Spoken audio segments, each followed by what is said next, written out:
Vamos para mais um episódio.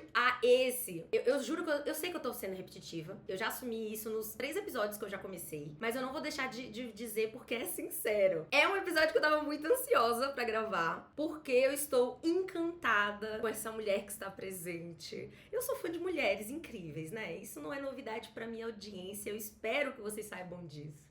Então esse tema de hoje é um tema que eu amo abordar. Inclusive, eu nunca tinha falado. Eu acho que já era as estrelas prevendo que eu tinha que chamar alguém pra falar junto, porque esta mulher que vos fala, que vai se apresentar em breve, é uma mulher essencial e fundamental pra falar disso. Ai, eu amei. Então, antes de tudo, conheci a Aline no RD. Gente, o RD me rendeu muitas conexões boas, fato. E eu vou sempre ser muito grata ao RD por isso. Eu espero que eu ainda renda muitas conexões boas por aí. Mas hoje, o tema do nosso podcast, o nosso episódio 41 da segunda temporada, é autoestima. E não se enganem se vocês pensam que a gente vai falar só sobre padrão estético, porque a gente vai explorar muitas vertentes.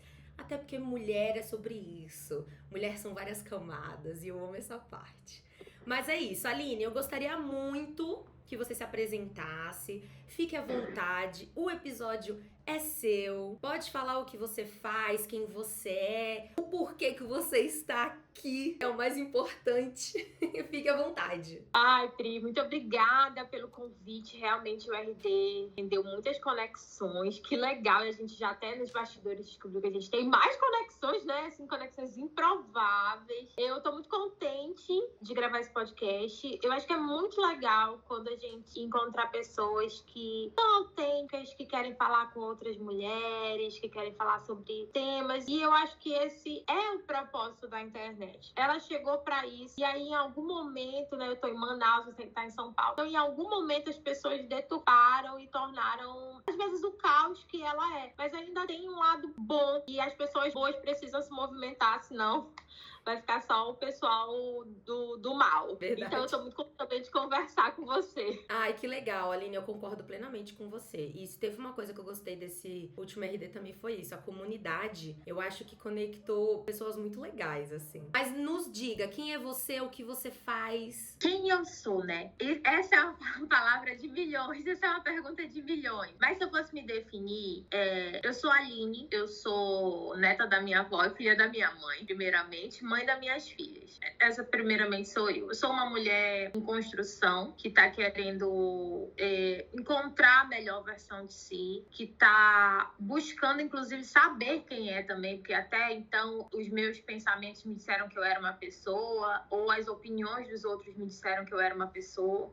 E agora eu tô dizendo assim, não, acho que eu não sou isso que disseram, não. Eu assumi como verdade. No lado profissional, eu sou hoje consultora de marketing. Tenho uma trajetória de marketing, tenho uma trajetória de varejo. E eu adoro me comunicar. Eu adoro fazer conexões. E eu adoro conhecer lugares novos. Sou uma pessoa que se cobra, mas que também tá melhorando em relação a isso.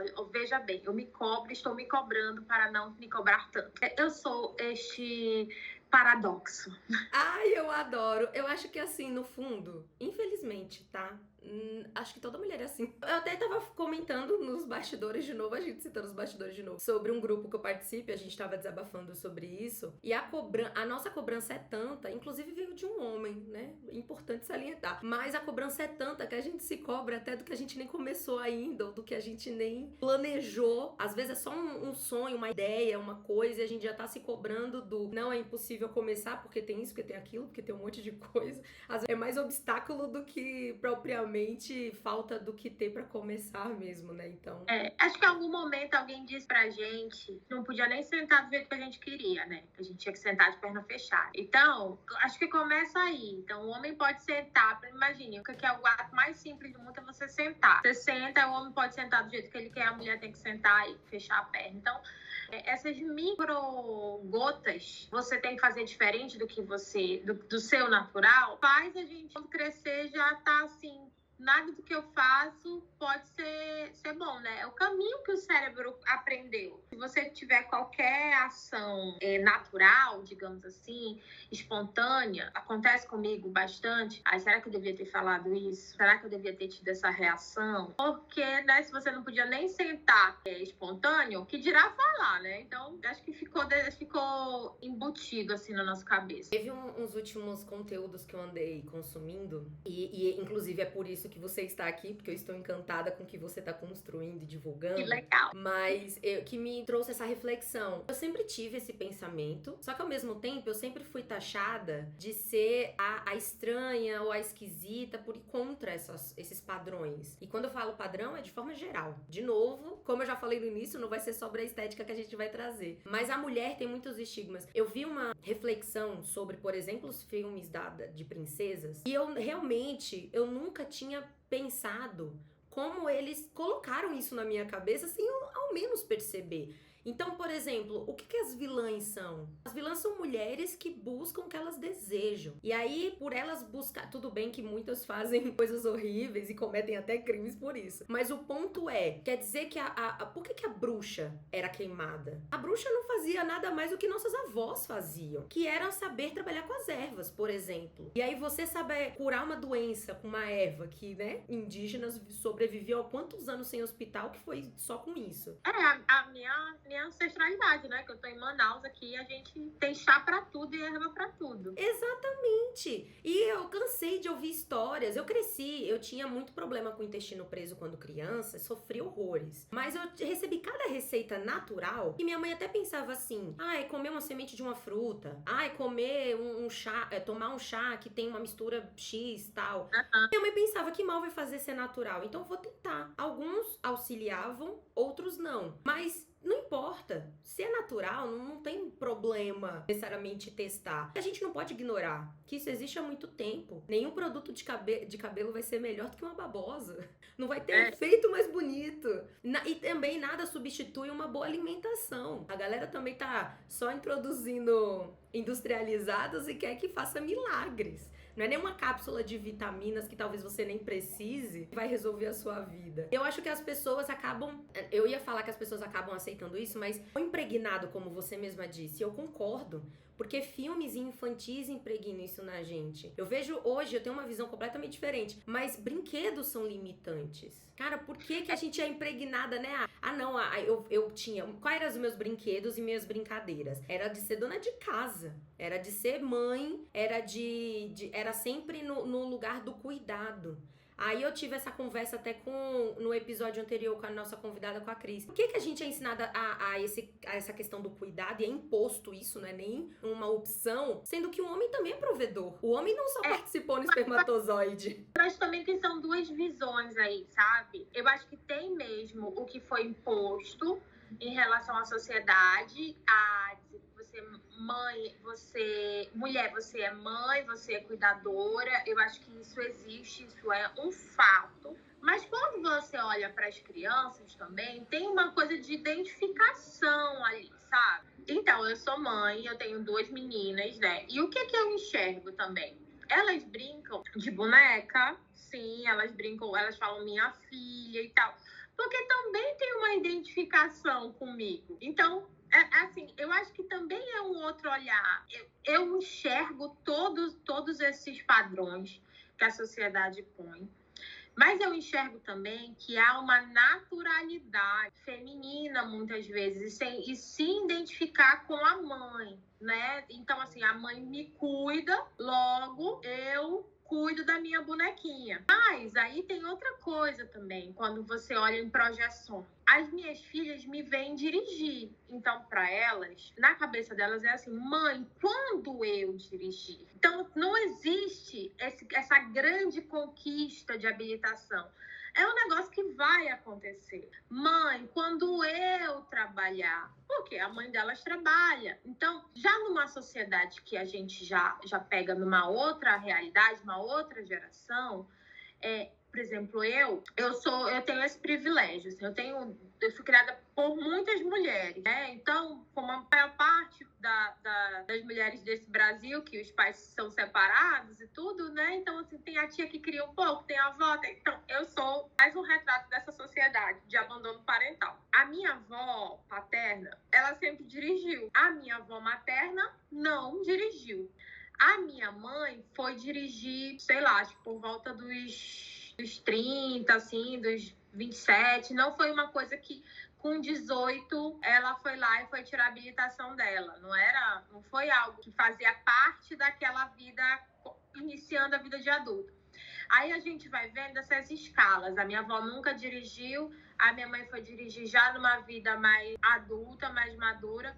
Eu, com 19 anos, já fui fazer prova para habilitação. Não passei, tá? Vou deixar claro isso. Mas eu fui fazer, isso já foi construído. Quando eu converso com as minhas filhas, a gente já conversa assim. Minha filha, lá pelos 17 e tal, eu já vou te dando alguma manha para quando for 18, tu já passar. Então, ou seja, já faz parte da trajetória dela ser uma mulher que vai dirigir. Então, são coisas simples que a gente vai entendendo como conquista nesse caminho, né?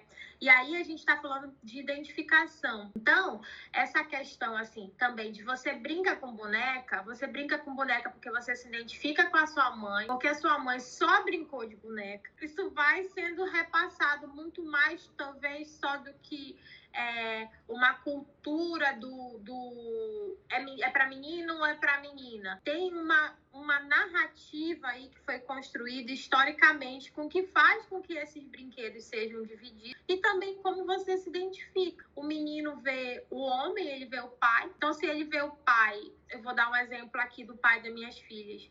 Ele disse, eu sempre vi o meu pai consertando as coisas com furadeira e tal, não sei o quê. Ele também segue esse exemplo, ele também é um cara que fura e essas coisas.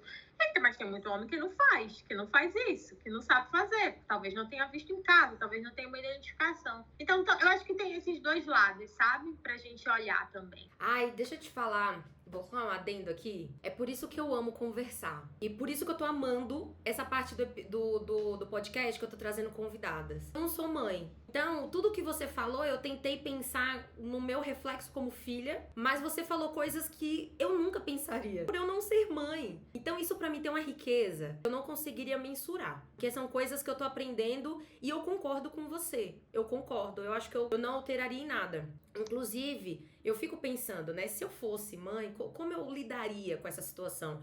Eu sigo uma influenciadora, talvez você conheça, a Andy O'Hara. Ela ficou famosinha nesses últimos tempos. Ela é mãe solo. Ela foi largada, teve um relacionamento super tóxico com o pai do bebê e tal. Mas ela se refez, construindo conteúdo. Ela sempre quis ser influenciadora. Acabou que ela conquistou isso. Mas o mais interessante é que ela teve um menino. E as pessoas julgam porque no meio dos brinquedos que ele tem boneca, tem uma coisinha ou outra de cozinha. Mas também tem brinquedos que é conhecido como tradicionais de homem. Carrinho, boneco e tudo mais. E aí ela uma vez falou sobre isso e eu gostei muito da fala dela. Eu não quero limitar o meu filho a brinquedos, porque eu acho que brinquedos não tem sexo. Então, eu não vejo problema nele brincar com boneca. Eu não acho que ele vai se tornar homossexual um dia só porque ele brincou com boneca. Até porque, bem sabemos que homossexuais nascem homossexuais. LGBTQIAPN+, eles nascem assim. Até porque é absurdo as pessoas pensarem que eles escolhem passar por tanto preconceito na rua, né? Mas tudo bem, não vou julgar. Na rua sim, né? Quando não é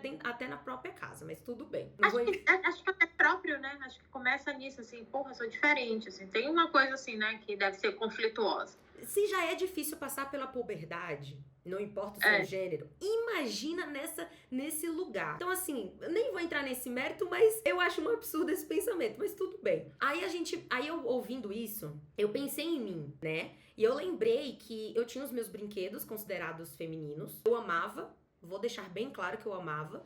Só que eu confesso que eu nunca me enxerguei mãe, nem casada, mesmo criança. Eu me enxergava dona de casa. Eu me enxergava como eu vou determinar onde fica, sei lá, o sofá. Onde eu vou guardar a xícara, porque é meu, vai ser a minha casa. E eu também não tinha limites, por exemplo. Eu era proibida de jogar peão, de jogar bolinha de gude, porque eram brincadeiras masculinas. Não podia soltar pipa, mas eu dava meu jeito e brincava. E eu lembro que teve uma fase, na minha pré-adolescência, ainda quando tem aquela maturidade / inocência, ainda não tem aquela, digamos... Não tem... Isso, não tem malícia. Eu não tinha nem... Eu até demorei pra ter, mas nessa fase de que todo mundo passa, eu lembro que eu ouvia fofocas na rua de adultos, onde falavam que eu ia ser sapatão, eu ia ser lésbica com um tom ofensivo. E eu lembro que na época, quando eu entendi o que era aquilo, a única coisa que eu pensei foi, por que isso seria um problema? E eu lembro que eles, ao invés deles me ofenderem, eles acabaram me colocando em outro lugar. Acabou que desde essa fase até crescer, eu fui ensinando os meus pais, meu pai super, como é que chama? homofóbico. Lembra, eu não sei se você vai saber, mas teve uma época aqui em São Paulo. Lembra da novela do Félix? Aham, sim. Na época da novela dele, eu lembro que como ele foi um personagem que ele ganhou muito carinho, os homofóbicos era o terror, né? E aí aqui em São Paulo ficou em alta uma agressão na Paulista, nos grandes centros aqui, de agredirem homossexuais com lâmpada fluorescente. Aí eu lembro de ouvir meu pai falando, bem feito. Quem sabe assim não aprendem, ou não mudem, ou não voltem ao normal. Como se o normal existisse, né? Mas enfim. E eu lembro de ouvir isso, e aí eu pensar, se eu for? Eu não sei ainda se eu gosto ou não gosto e tal. Mas e se eu for? E eu fui meio que ensinando, assim, muito entre aspas, tá? Mas fui ensinando a eles que tava tudo bem se eu me assumisse assim. Eu comecei a jogar. E se a tal amiga que eu saio for uma namorada no futuro? E se acontecer isso e aquilo? E meu pai passou do meu filho aparecer aqui com um homem, que ele teve um casal, né? Eu prefiro ele preso ou morto do que assumir um relacionamento assim. Ele saiu disso tudo bem, eu não vou te expulsar de casa ou você não vai deixar de ser minha filha se você assumir assim. Resultado, sou hétero, acabei me descobrindo que não precisava disso, mas eu achei bacana trazer, porque eu sabia que o mundo ia mudar e que eles... né?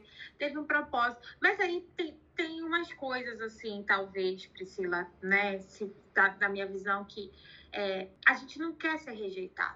Cara, assim, a gente tá falando de autoestima hoje, então a gente precisa ser humilde e consciente que a gente não quer ser rejeitado. E isso faz parte do nosso cérebro. Foi assim que ele foi formado, há 50 e não sei quantos milhões de anos atrás. A gente vivia em células, em grupos, em tribos, e os mais sociáveis sobreviviam mais. Isso é fato, isso é ciência. Então, a gente não quer ser rejeitado. Eu também já recebi esse diagnóstico da sociedade, claro que é lésbica. Na escola, eu estudei numa escola só de menina. É engraçado falar tanto para mulheres hoje nas minhas redes sociais e ter tido uma relação tão dolorida com tantas mulheres. Eu estudei numa escola só de meninas, numa escola de freira. E aí, eu não... Enfim, eu devo ter nascido do jeito que eu sou, querendo falar a verdade e tal. E por ser sempre uma criança gorda, e tem isso também, né? Tem a gordofobia, por ter sido sempre uma criança gorda, algumas vezes eu era apontada como se eu fosse lésbica, se eu fosse sapatão, né? Que é assim que falava, que eu era sapatão e tal. E aquilo me machucava. Aquilo não era... Não porque era uma ofensa. Eu não tinha bem essa consciência disso, se é uma ofensa, se não é. Mas é porque eu não era. Então, aquilo me doía. Me dói muito ainda a pessoa dizer assim, Aline, você é sem caráter. Pô, eu não sou essa pessoa sem caráter. Então, isso não é uma coisa que você não liga pra opinião dos outros. Todo mundo liga. Todo mundo liga. Tem quem esteja num estado de negação, aí faz logo tudo ao contrário, que é melhor. Tem quem liga demais, né? Eu não sou nenhuma coisa nem outra, mas você vive em sociedade, você se preocupa, assim, com a opinião dos outros. E quando mais você admitir isso, mais você sabe diferenciar quando realmente aquela opinião importa ou não. Porque senão você se nega, ou você não aceita também o conselho, ou você vive refém. Então, não dá para ser nem um extremo nem outro. E aí, dessa tua situação que a gente estava falando, eu acho também que talvez esse jeito até, deixa eu contornar a cabeça do meu pai, assim, eu ainda não sei se eu sou o que estão dizendo de mim, porque a gente aceita como verdade ali, no caso, não aceitou como uma verdade, mas aceitou como uma dúvida, né? Aceitou como uma dúvida. E aí, assim, eu vou contornando o meu pai, porque eu não quero ser rejeitada por ele, se essa for a verdade. Eu quero que ele me aceite. Então, que legal que ele tem um outro pensamento, mas, assim, levando isso em consideração, as pessoas vão vir apontar o dedo pra gente, vão dizer que a gente é alguma coisa, com base nos estereótipos que elas têm formados na cabeça delas. Sim. Então, a pessoa olha pra mim e diz assim, Aline, você é feminista, você é militante. E eu super concordo com o feminismo, mas tem coisas do feminismo que eu não concordo. Ou que não é que eu não concorde, é que assim, não é pra mim. E é justamente o legal do feminismo isso, é que ele me deu a oportunidade de escolher. Exatamente. E, assim, então, assim, poxa, mas eu quero ser mãe, eu quero depilar os meus pelos, eu quero emagrecer, isso, tipo assim, tudo, parece que é tudo contra o feminismo. Não, não é. É porque o feminismo veio para eu escolher. Então, eu sou mãe se eu escolher, eu depilo os meus pelos se eu escolher, e eu caso se eu escolher. E tá tudo certo. Então, a gente também tem que aceitar as mulheres que querem, talvez, viver uma vida padrão, né? Ou não, mas por causa do feminismo eu posso ser uma mulher separada. Então, eu não poderia ser uma mulher separada. Enfim, então as pessoas chegam, a gente faz essa volta e retoma, mas as pessoas chegam e dizem assim, você é tal coisa. E aí, por isso que eu falei lá na minha apresentação sobre a gente tá me descobrindo, né? Quando eu comecei o meu processo de terapia, eu lembro a minha primeira sessão, a doutora fez um gráfico e disse assim, esse aqui é quem você disse que você era e isso aqui é o que você vai saber quem você é. Então, eu achei uma palavra essa semana que me define no processo que eu tô. Eu estou me reapropriando de mim. Porque um dia alguém disse pra mim, você é braba, porque eu tenho uma opinião forte. Eu não sou braba, eu sou um docinho. Só que de vez em quando eu não aceito qualquer coisa e eu tenho que me posicionar. Você é impaciente. Eu sou impaciente. Sou impaciente, ok. Será que eu quero não ser mais impaciente? Talvez eu queira.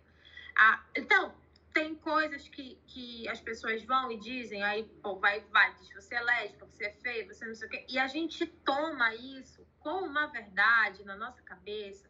No caso, tu ficou na dúvida, mas isso poderia ter te condicionado? Não, então eu sou lésbica mesmo, eu gosto de meninos. Isso poderia ter te levado a esse caminho, mas como você tem um pensamento crítico, você se propôs a se enxergar e a se conhecer. Mas a maior parte das pessoas não tem essa habilidade, eu não foi ensinado a ter essa habilidade. Eu tenho muita responsabilidade, porque eu crio 2 mulheres. E é uma responsabilidade criar gente. Já é uma responsabilidade demais criar gente. E eu vou aqui puxar uma brasa que criar mulher é mais difícil ainda. Ai, com certeza. E aí, eu tento, pelo menos, porque também eu tenho os meus traumas, as minhas dores, o jeito que eu fui criada, eu vou repetir. Cara, isso é psicanálise, isso é ciência, entendeu? Não é minha culpa só. E aí eu vou ter que dizer, minha filha, você é muito preguiçosa. Então, assim, eu condicionei essa criança a ser isso. Eu tô dizendo pra ela, a mãe dela, e na fase que, até agora, elas estão rompendo isso, né? Mas, assim, até nesse momento de 12 anos, eu sou o grande suprassumo da vida delas. Depois elas vão entender, não, minha mãe não é o centro de tudo. E eu também tenho que trabalhar isso, nem que eu não sou o centro dela. Enfim, tô em segunda parte. E quando eu chego para minhas filhas e digo para elas, você é preguiçosa, ou até outra coisa, assim, minha filha, você é talentosíssima, que o inverso também. Então, eu tô dizendo para aquela criança, tô dizendo uma verdade sobre aquela criança, que ela aceita e, quando adulta, ela pode achar que ela é a verdade sobre a ótica do outro. E aí, por isso, esse processo de construção, de reapropriação, de assim, talvez a minha mãe tenha uma opinião a meu respeito, os meus amigos têm uma opinião a meu respeito, e eu não seja isso que eles estão dizendo. Em muitos momentos, eu achei que eu era. Em muitos momentos, não eram sobre mim. E fiquei tentando mudar, tentando sair da minha essência, porque, eu sou braba, eu tenho que ser mais calma, eu tenho que falar menos impulsivamente. E poxa, assim, toda hora você dizendo pra si próprio que você não gosta de você, porque alguém disse que você era uma coisa que você não é. É complexo, é absolutamente complexo. Mas, no final das contas, a gente tem, sim, um direcionamento a querer ser amado pelos outros. Mas a gente tem que primeiro... E aí vem aquele clichê de dizer assim, você tem primeiro que se amar primeiro. Você precisa saber quem você é. Porque pode ser que você sabendo quem você é, você nem gosta de você. Pode ser, cara. E aí você muda, entendeu? Então não é só se amar primeiro. É você descobrir se você é aquelas verdades que disseram pra você. Um dia me disseram que eu era lésbica. Eu não sou lésbica, eu sou hétero. Sou super hétero, não sou nem bissexual. Eu tenho essa grande desvantagem que é gostar de homem hétero, entendeu? Se tem uma coisa que se a gente pudesse escolher, não escolheria, seria gostar de homem hétero? Essa insalubridade? Gostaria de gostar desse talco aqui, porque tá difícil gostar de homem. Tá Então, difícil. as pessoas, pra gente amarrar, é assim, verdades que as pessoas vão trazendo a nosso respeito, e que geram um desconforto. Porque a dúvida também é um desconforto. E aí, quanto mais a gente cobre realmente o que a gente gosta, quem a gente é que a gente vai podendo ignorar as verdades que colocam ao nosso respeito. Pelo menos não se machucar com elas, que eu acho que ignorar talvez seja o Impossível. olho ali, o monge budista, enfim. Mas os seres normais aqui, cheios de problemas, caóticos, podem só simplesmente não se ferir. Nossa, sabe o que eu acho? Que se as mulheres conversassem mais, se conhecessem mais. E assim, eu tô falando de. Olha o que a gente tá fazendo aqui agora. Eu acho que não existiria inimizade feminina. Porque é incrível como você foi criado em um estado completamente diferente, com pessoas completamente diferentes. Provavelmente numa época completamente diferente. Não distante, mas diferente. Mas a gente dividiu as mesmas dores. Simplesmente por sermos mulheres. Eu acho que o primeiro absurdo é as pessoas tentarem colocar a gente em pequenas caixas e a gente tentar caber nessas caixas, porque se teve uma coisa que eu aprendi, eu não sou só uma coisa. Eu posso até, que nem você falou, né? Ai, você é impaciente. Sim, eu sou. Mas eu duvido que a maternidade não tenha te ensinado a ser um pouco mais. Você foi imposta aquilo durante a maternidade, que seja. Então, eu já ouvi muito isso por ser uma mulher que fala. Só por isso. Eu sou a ovelha negra da minha família porque eu falo. Inclusive, é um termo racista. Eu retiro o que eu disse. Eu sou uma integrante familiar considerada uma pessoa que não gosta da família. E eu sou super familiar. Se tem uma coisa que eu amo, é encontrar família. Inclusive, eu peguei isso muito da minha mãe. Minha mãe gosta de receber pessoas. Eu amo receber pessoas. E tem quem me considere antissocial. Porque eu, além de morar sozinha, eu gosto da minha solitude. O meu maior medo na infância / adolescência era morrer sozinha. Então, eu me preocupava em ser uma mulher agradável ao homem. Eu tive uns 4 relacionamentos, eu acho. Nos 4... Olha que pensamento retrógrado. Mas nos 4 eu tive o pensamento de... Eu sou uma namorada. Aqui eu não passei disso, né? Nos relacionamentos. E eu tenho o meu papel de namorada. Olha que absurdo. Um relacionamento é uma via de mão dupla. Não é um vai com o outro vindo. Tá tudo certo. É natural. Quer dizer, um relacionamento saudável. Mas o que é o papel de namorada? Na minha cabeça, eu vou falar o que eu pensava na época, tá? Que era muito errado, só pra deixar bem claro. Na minha cabeça, eu tinha os papéis de namorada era: eu não posso negar compromisso, eu posso negociar. Ah, eu não posso ir em tal lugar porque eu tenho um compromisso, vamos remarcar? Mas eu não posso negar. Eu posso falar, não quero. Eu tenho que estar à disposição dele. Se ele quiser, as reações... Isso não é uma festa. iPhone, o MacBook, isso não é uma festa. Eu tenho que estar disponível à mercê dele, então se ele quiser transar, eu também tenho que querer. Se ele quiser me dar um beijo, eu também vou ter que querer. Não importa por que eu tinha esse pensamento. Se ele não encontrar no relacionamento, ele vai encontrar fora. É porque você tinha um pensamento que colocaram na sua cabeça, né? Que você ouviu, que você viu. Exatamente. Eu sou uma pessoa que, eu ouvi esse termo, eu não sei se, eu não fui pesquisar, mas eu ouvi que existem pessoas demissexuais, que são pessoas que só se conseguem se relacionar com outra pessoa amorosamente, quando tem algum tipo de conexão. Então, por muitos anos eu pensei que eu fosse romântica, mas não é que eu seja romântica. Eu realmente, por exemplo, eu não consigo sair numa night hoje com alguma amiga e sair dando 3 beijos na boca por aí. Pra dar um beijo na boca, eu preciso ter semanas de conversa com a pessoa. Eu preciso me sentir conectada com essa pessoa de alguma maneira pra depois pensar, vale a pena, faz sentido. Isso é meu, não é que eu impus a mim. E na época, óbvio, por conta disso, eu demorei a dar meu primeiro beijo. Por conta disso, eu demorei a várias coisas íntimas a se iniciarem. Eu ouvia conselhos das amigas na época, que né, nunca foram amigas de verdade, mas eu ouvia conselhos que era assim: ah, mas é porque você não se abre. Ah, porque você se fecha muito. Sendo que eu parando pra pensar hoje em todos os meus relacionamentos, só teve um que de fato me respeitou. E inclusive o término foi o melhor que teve. Foi o primeiro, assim, porque todo o resto foram super tóxicos. Porque eu não enxergava isso. E aí, o que é que acontecia? Eu pensava, realmente é porque eu me fecho, mas hoje eu entendo que não. A verdade é que eles não me deixavam me sentir à vontade. Eles, com as atitudes que eles tinham, no fundo, eu poderia não entender aquilo na época. Mas no fundo, o meu corpo tava me dizendo, isso não tá legal. Então você não vai se abrir pra fulano. E quando eu falo me abrir, é até literalmente. É mental. Mas olha aí, mais uma vez, uma verdade sendo imposta, né? Você passou tempos acreditando que você não se abria. Eu também ouvi várias vezes que eu era antipática. Muitas vezes que eu era antipática. E aí, claro, depois eu até falo isso, assim, depois que eu li um livro chamado Como Fazer Amigos e Influenciar Pessoas. Ah, eu também li. Aprendi a lidar com os meus pais com esse livro. Ó, tá vendo? Ele realmente ensina bastante. Ensina. Mas eu atendi cliente por 10 anos, então eu fui me tornando realmente mais sociável, isso é um fato. Mas o que as pessoas viam como antipático é assim, olha, eu sofri um bullying na escola, né? Lá com a escola das meninas, né? Das meninas perfeitas. Então, eu sofri bullying na escola. Então, quando eu vejo uma rodinha, até hoje ainda tem uns gatilhozinhos. Uma rodinha, eu não vou chegar lá, rodinha de menina, principalmente. Gente, posso sentar aqui com vocês?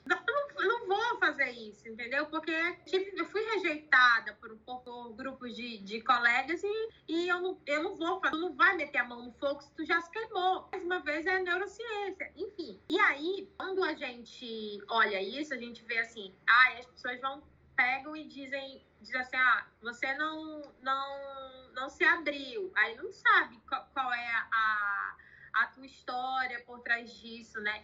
Você falou assim, eu me considerava uma pessoa romântica. E tu acreditas que eu tive que assumir pra mim, assim, faz pouco tempo, sei lá, 2 anos no máximo, que eu sou uma pessoa romântica. É porque, assim, o romantismo, ele é considerado tão em desuso hoje. Ele é uma vulnerabilidade, é uma fragilidade. Eu lembro que uma amiga minha morreu de rir, que eu peguei e mandei pra ela, assim, descobrir uma coisa. Aí ela, o quê? Eu sou intensa. É isso, era como se fosse a grande descoberta e todo mundo sabia disso. Só eu que não sabia que eu era intensa. Por quê? Porque eu não queria aceitar essa intensidade. Porque, olha só, numa padronização, tá todo mundo beijando, você não beija. Você não beija porque você não encontrou uma conexão. Tu não beija porque tu não se abre. Tu é muito lesa. Tá beijando, tu é jovem, vai beijar na boca e não sei o quê.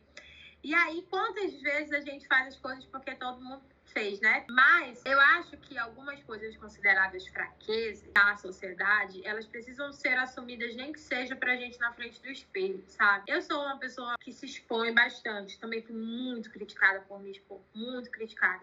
E aí depois eu refleti bastante se as críticas que vinham não eram, tipo, cara, eu não consigo dizer nem pra mim mesmo quem eu sou, e ela diz pra internet toda, sabe? Então eu depois fiquei pensativa sobre isso. Enfim, então a gente tem que se assumir. Cara, eu sou romântica. E ser uma mulher de 38 anos solteira romântica, eu vou me lascar mais. Hétero ainda, pra completar. Hétero. Eu vou me lascar mais. Então, assim, mas eu não sou romântica? Eu sou. Eu gosto de... Sim, eu sempre fui, assim, eu sempre gostei de love songs. E, assim, não é aquele romantismo babaca, por exemplo. Eu já não gosto...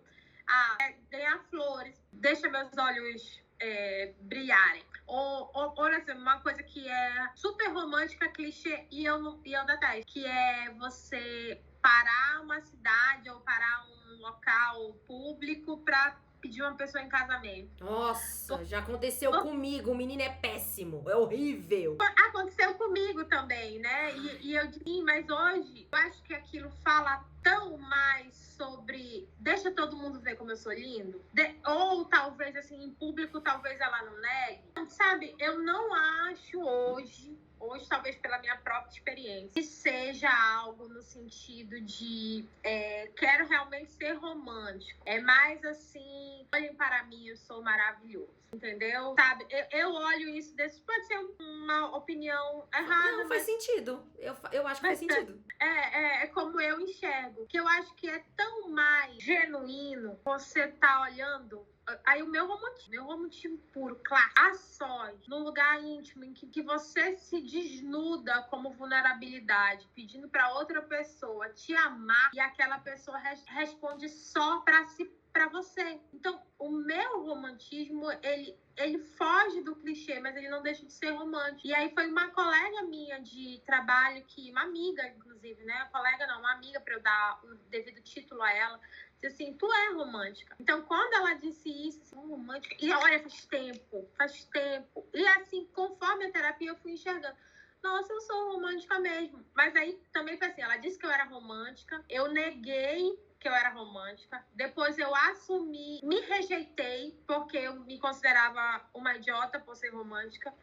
Com a terapia, disse, olha, eu sou romântica, que legal, essa sou eu. A ciência de quem não é, entendeu? Assim, esse é um processo de construção de maturidade, mas aí a gente volta sempre com esses dedos que apontam pra gente, dizem quem a gente é, né? E aí a gente fica tentando se encaixar. Eu me sinto bastante, sempre me senti um peixe fora d'água, sempre me senti. Continuo me sentindo. Acho que eu sou diferente do círculo das pessoas que eu convivo, das pessoas que eu amo. Acho que eu tenho coisas em comum, sim, mas essência, sim, não é isso, sabe? Quanto mais eu me conheço, mais eu me desconecto. E aí também vem um outro ponto. A gente tá aqui numa conexão, né, pela internet, que a rede social trouxe, um evento permitiu, a rede social trouxe. E aí as antissociais estão abertas a conhecer pessoas inimagináveis, né? Impossíveis de serem conhecidas.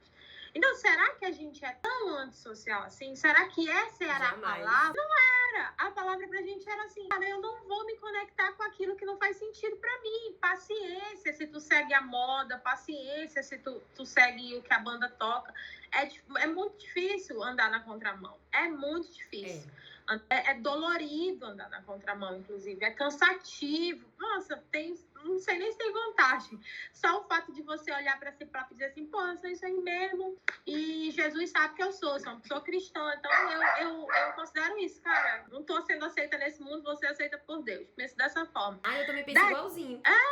Eu tento pelo menos me conformar. Eu sou antissocial, como todo mundo disse. Eu sou antipática. Ou eu só não queria entrar em rodas, em conversas supérfluas, só para fazer igual a todo mundo. Então, é uma outra visão que a gente tem que se permitir para não aceitar aquilo que dizem que a gente é, sabe? Eu tô cada dia mais pensando e fazendo isso. Eu sou isso, eu tenho as minhas próprias verdades mentirosas. Um exemplo, verdades mentirosas, né? Eu gosto dos paradoxos. Um exemplo aqui. As minhas filhas, hoje, a gente tem um termo aqui chamado pensamento mentiroso. São pensamentos sabotadores e tudo, mas elas são crianças e a gente chama de pensamentos mentirosos. A minha filha mais nova trocou de escola, né? Então, ela tava contando agora assim, mãe, hoje eu fiz amigos e tal, e ela pegou e disse, eu achei que eu não ia ter nenhum amigo, eu pensei isso, mas aí depois depois eu fui fazendo o exercício de pensar, não, isso é só um pensamento mentiroso. Ai, que bonitinha! Eu vou ter amigos sim, tal, e aí para elas até assim, filha, que legal. E eu queria dizer para vocês que é muito bacana vocês, com a idade de vocês, já saberem que é um pensamento mentiroso. A mamãe demorou muito tempo para descobrir que era um pensamento mentiroso. Aí a minha filha mais velha pegou e disse assim, e tem gente que até hoje não sabe o que é.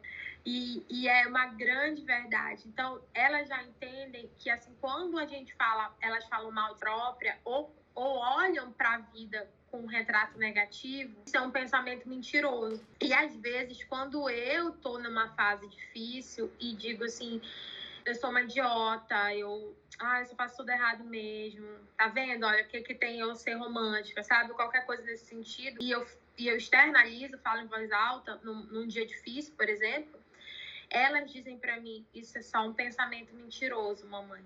Então, elas já conseguem devolver e entender o que é um pensamento sabotador.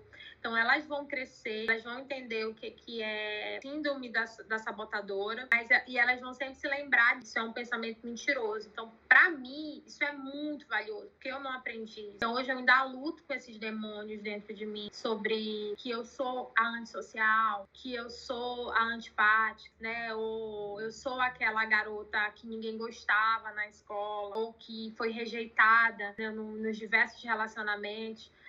Outra coisa que as pessoas dizem pra gente, ou diziam pra mim, né? Tu tem dedo podre. Nossa. Né? Aí, quando você pega e diz que você tem o dedo podre, então a culpa é sua, né? Você é responsável Você por que isso. escolheu errado, né? Escolheu errado. Não. Eu vivi eu tenho problemas de infância, de rejeição, que não foram tratados, que levaram a encontrar pessoas que me lembravam trauma, que foi como eu aprendi a ser amada, e por isso eu revivi situações dessa forma. E eu tô quebrando esse ciclo agora. Mas o problema não é comigo. Não é o meu dedo que é podre. Não fui eu que fiz uma escolha errada. Porque você é responsável por escolher o pai das suas filhas. Que responsabilidade eu tenho para escolher? E assim, no meio do caminho também, todo mundo pode tomar uma outra decisão. A minha avó sempre falou isso, sabe? E a minha avó me criou da seguinte forma. Eu fui criada bem acomodada.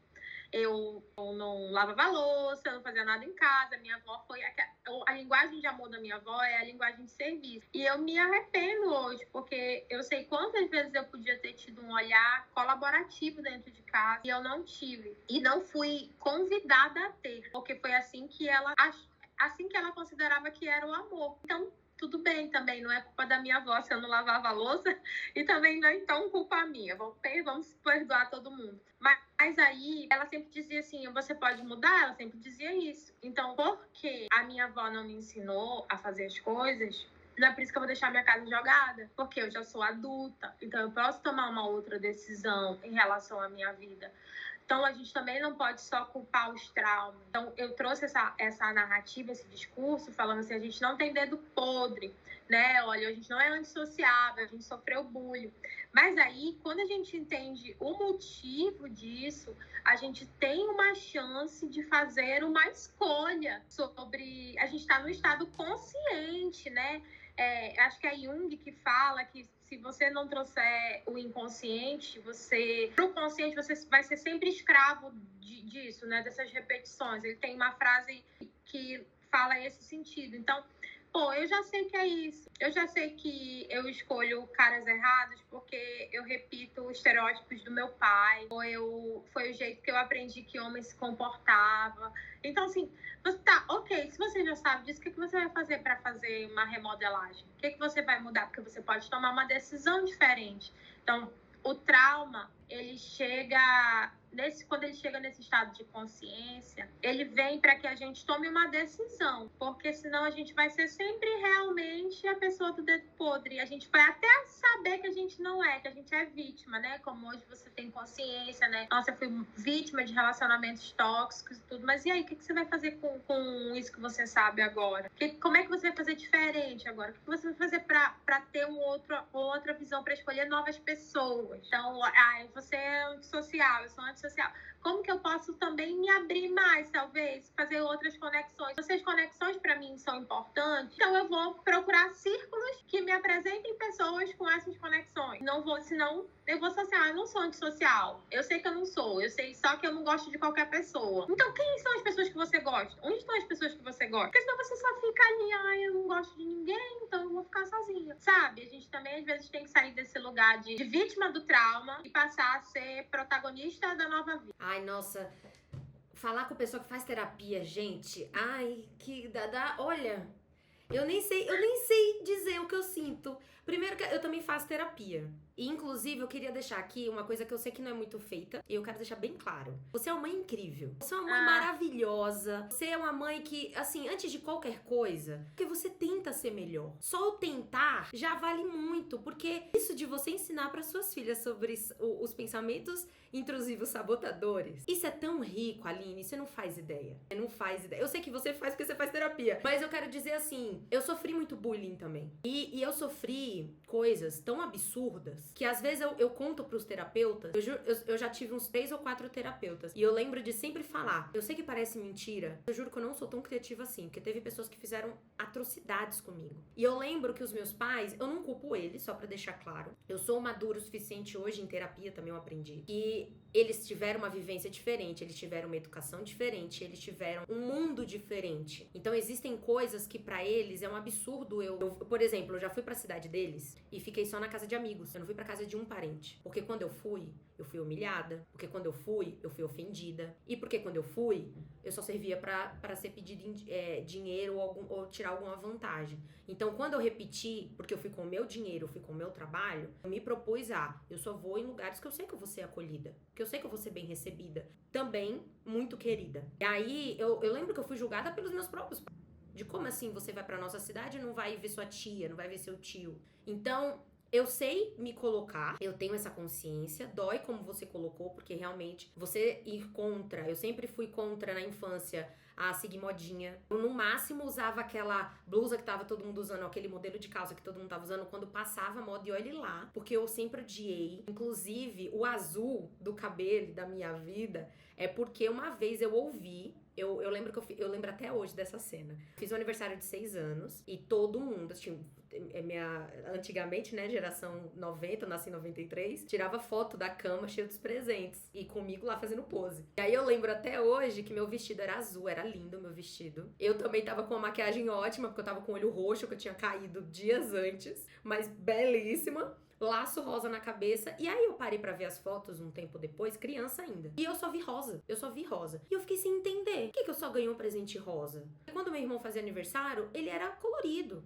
Tinha amarelo, laranja, azul, verde, preto, branco. Tinha rosa, umas coisas ou outras também rosa. Na época não era tão em alta camisa rosa nem nada, mas tinha uma coisa rosa. Por que eu não? Eu não posso gostar de cores? Arco-íris é proibido pra mim? O que aconteceu? E aí uma prima, língua grande, inclusive até hoje, só sabe falar da vida dos outros, virou pra mim e falou, você é menina. Aí eu fiquei encucada. Eu falei, calma, mas por eu ser menina eu não posso gostar de outras cores? E acabou que o azul se tornou... ele já era a minha cor preferida. E eu não me conformava que nada eu ganhava azul. Se eu não pedisse, não exigisse, meus próprios pais não me davam. Eles se negavam a aceitar isso. Tipo, como assim a minha filha? Eu acho que até eles chegaram a pensar uma época essa atrocidade do estereótipo. Porque eu comecei a ser contra e eu comecei a gostar de ser contra. Por uma época, a minha autoestima era tão boa. Eu lembro que meus 16 anos foi meu auge. Era tão boa que eu não me importava e eu me achava confiante por pensar. É muito melhor ser diferente. Só que depois isso foi abalado. Isso não era constante. Meio óbvio isso. Mas eu era cobrada dos meus pais de fazerem amigos. E eu sempre fui péssima em fazer amigos. Eu sempre fui uma criança muito tímida. E por isso eu era alvo de bullying. Eu era uma criança humilde, então eu não tinha grana, né, pra comprar lanche, roupa de marca. Isso foram coisas que eu sempre fui humilde, eu nunca pude ter. E aí, vítima de bullying, né? Então, uma calça coronha, que aqui no frio de São Paulo ninguém suporta, eu usava a calça que tinha. E fase de crescimento, às vezes perde roupa em questão de semanas, não é nem meses. Então é normal. Mas eu fui alvo disso. E eu lembro que eu era muito ferida. Eu sempre fiquei muito triste por isso. Inclusive, eu sou uma das poucas pessoas que eu conheço que odeia falar de escola. Odeia. Porque eu passei a minha vida inteira falando menos um dia. E eu amava estudar. Eu amava os professores, eu amava as matérias, eu amava os desafios. Eu amava saber onde eu era boa, onde eu era não tão boa. Eu amava, eu me descobria naquilo, naquelas coisas, naqueles conhecimentos. O que eu vou ser quando crescer? Tipo, o que eu vou estudar? E eu era julgada por aquilo. Eu era colocada em lugares que não me pertenciam. E essas atitudes que você tá tendo com as suas filhas já vão fazer elas terem uma visão completamente diferente do que eu e você temos da escola, da vivência que a gente teve. E isso já tem um peso gigantesco. Eu me mudei com esse paradigma que você falou. Nossa, quando você falou, eu falei, gente, ela me conhece. Ela tem uma câmera na minha casa, essa mulher está me vigiando. Porque quando você falou assim, eu sei que como mãe, elas vão aceitar como verdades absolutas. Eu passei a minha vida inteira ouvindo que eu era desorganizada e preguiçosa. Quando eu cresci, eu aprendi que eu sou uma pessoa que preciso sim dormir mais do que o convencional. Eu sou uma pessoa que não funciona muito cedo, então quanto mais tarde, melhor eu produzo ou mais produtiva eu sou. E eu descobri que eu sou maluca por organização. A questão era que antes, a casa foi construída pelo meu tio que era pedreiro, machista. O meu quarto era o menor da casa, porque ele falava, você vai sair daqui pra casar. Pra que você quer espaço no quarto? Então, meu quarto foi o menor da casa. E eu fui a primeira a trabalhar dentro de casa. Então, quando eu construí meu escritório e passei a crescer, eu acho que eu já tinha meu pensamento maduro, nem eu mesma sabia. Mas eu já fui comprando coisas que o quarto começou a ficar pequeno. Daqui a pouco, aquele quarto me sufocou. Porque teve uma hora que eu senti uma sensação estranha de não caber naquele lugar. Aí eu tive a maturidade, eu tive conselhos, tive maturidade, muita terapia e parei em mim. Eu consigo me sustentar. Já cheguei nesse nível. Quando eu me mudei, a primeira coisa que eu fiquei maluca foi com limpeza. Porque eu ouvi a vida inteira que eu era desorganizada. Eu ouvi a vida inteira que quando eu morasse sozinha ou com alguém, ia viver cheia de rato e barata. Porque eu sou porca. Então, eu parei pra essas verdades um dia, caiu a ficha um dia, porque eu recebi minha mãe, e eu comecei a me justificar. Porque eu tava me culpando, falando, mãe, essa semana eu não consegui fazer faxina. E eu sempre priorizo as conexões. Então, entre fazer uma faxina ou receber os meus pais, eu recebo os meus pais. Entre sair num cinema com algum amigo que eu não vejo há muito tempo, ou que eu vejo sempre, que seja, e lavar o banheiro, eu prefiro sair com meu amigo. Porque eu não sei, a gente sabe que a vida é muito, muito passageira. De repente, esse amigo eu sofro um acidente. Eu vivo pensando nisso, eu ficar paraplégica amanhã, a minha vida vai mudar. Eu sei que não vai acabar, mas vai mudar. O que eu posso fazer antes pra que eu tenha um mínimo de pensamento de eu fiz o possível pra não me arrepender? Não que a gente tenha que se preparar para, né, sacrifícios grandes assim, mas no sentido de, eu sempre gosto de pensar assim, se eu sofrer um acidente, se alguma coisa mudar na minha vida, do que eu não quero me arrepender de ter feito. E aí eu lembro que nesse dia eu comecei a me justificar, me desculpa, me sentindo a pior pessoa do mundo. Eu juro que nesse dia eu quase chorei. Me desculpa, eu não tive tempo, eu sei que tá sujo, eu sei que isso. E minha mãe olhou pra mim e falou assim, filha, sua casa tá limpa, sua casa tá organizada. E aí eu fiquei com aquilo na cabeça, mas não caiu a ficha ainda. Aí uma tia minha veio, a tia madrinha, que eu tenho muita intimidade com ela, e ela fez um teste comigo sem eu saber. Ela começou a me perguntar coisas, tipo, Priscila, onde eu pego uma agulha? Eu, na segunda gaveta de tal cômodo, não sei o que lá, não sei o que lá. Priscila, onde eu pego tal coisa? Ela me fez umas 3 perguntas. E aí, no final do dia que eu tava trabalhando, ela virou pra mim e falou assim, cara, você é muito organizada, né? Falei, como assim? Não, porque eu te perguntei onde tava uma agulha e você sabia me apontar. E a outra coisa, você não tinha certeza e você me apontou as 2 possibilidades que não podiam ser outras. Só pessoas extremamente organizadas podem pensar isso. E aí caiu uma ficha em mim, inclusive em terapia, porque sozinha eu não tive essa consciência, que eu falei, eu realmente, a gente aceita como, foi exatamente a frase que você usou, a gente aceita como verdades, e pior, absolutas, como coisas que a gente não é como essência. Eu posso ter sido preguiçosa por uma fase da minha vida. Eu posso ter... E não significa que vai ser pra sempre. Exato! Não é porque eu não limpei a casa uma semana que eu sou suja, que eu sou porca. Não é porque você, por exemplo, perdeu a paciência com a sua filha em alguma situação que você é uma péssima mãe. Na verdade, você é humana. Inclusive, eu quero trazer isso. Quando eu trago que você é uma excelente mãe, eu trago que eu não quero que você imagine que tá passando uma imagem de perfeita. Você é imperfeita porque você é humana. Mas na sua imperfeição, você tá buscando o melhor e isso é tão lindo. Eu tenho uma missão, assim. Primeiro, eu acho que minhas filhas são a minha maior missão de vida. Eu tenho consciência, assim, sobre isso, certeza. Né? Da minha maior missão de vida. E eu acho que outra coisa que também fica muito claro para elas é que eu tô sendo o melhor que eu posso ser. E eu acho até que a gente tá mudando. Só doar. Eu também tenho tentado dizer para minhas filhas, eu também preciso receber, sabe? Vocês também precisam de responsabilidade. Assim, a gente tem as culpas. Tem as coisas que a gente não queria ter feito. Tem os gritos que eu não queria ter dado. Tem um monte de coisa que eu faria diferente se eu pudesse voltar no tempo. Tem bastante. Mas aqui tem um propósito com as minhas filhas, que é o seguinte. Olha, eu vou errar, mas eu vou errar erros não. Eu não vou errar os erros que foram comigo, sabe? E assim, não é um julgamento à minha mãe ou ao meu pai. É simplesmente, eu quero... Elas vão ter decepções comigo. Elas vão, em algum momento... dizer assim, ter traumas que eu causei nelas, infelizmente, não eu acho gostaria que é natural até, porque você não é tem como natural. saber o que tá se passando na cabeça dela no que dói, né, se ela não dizer.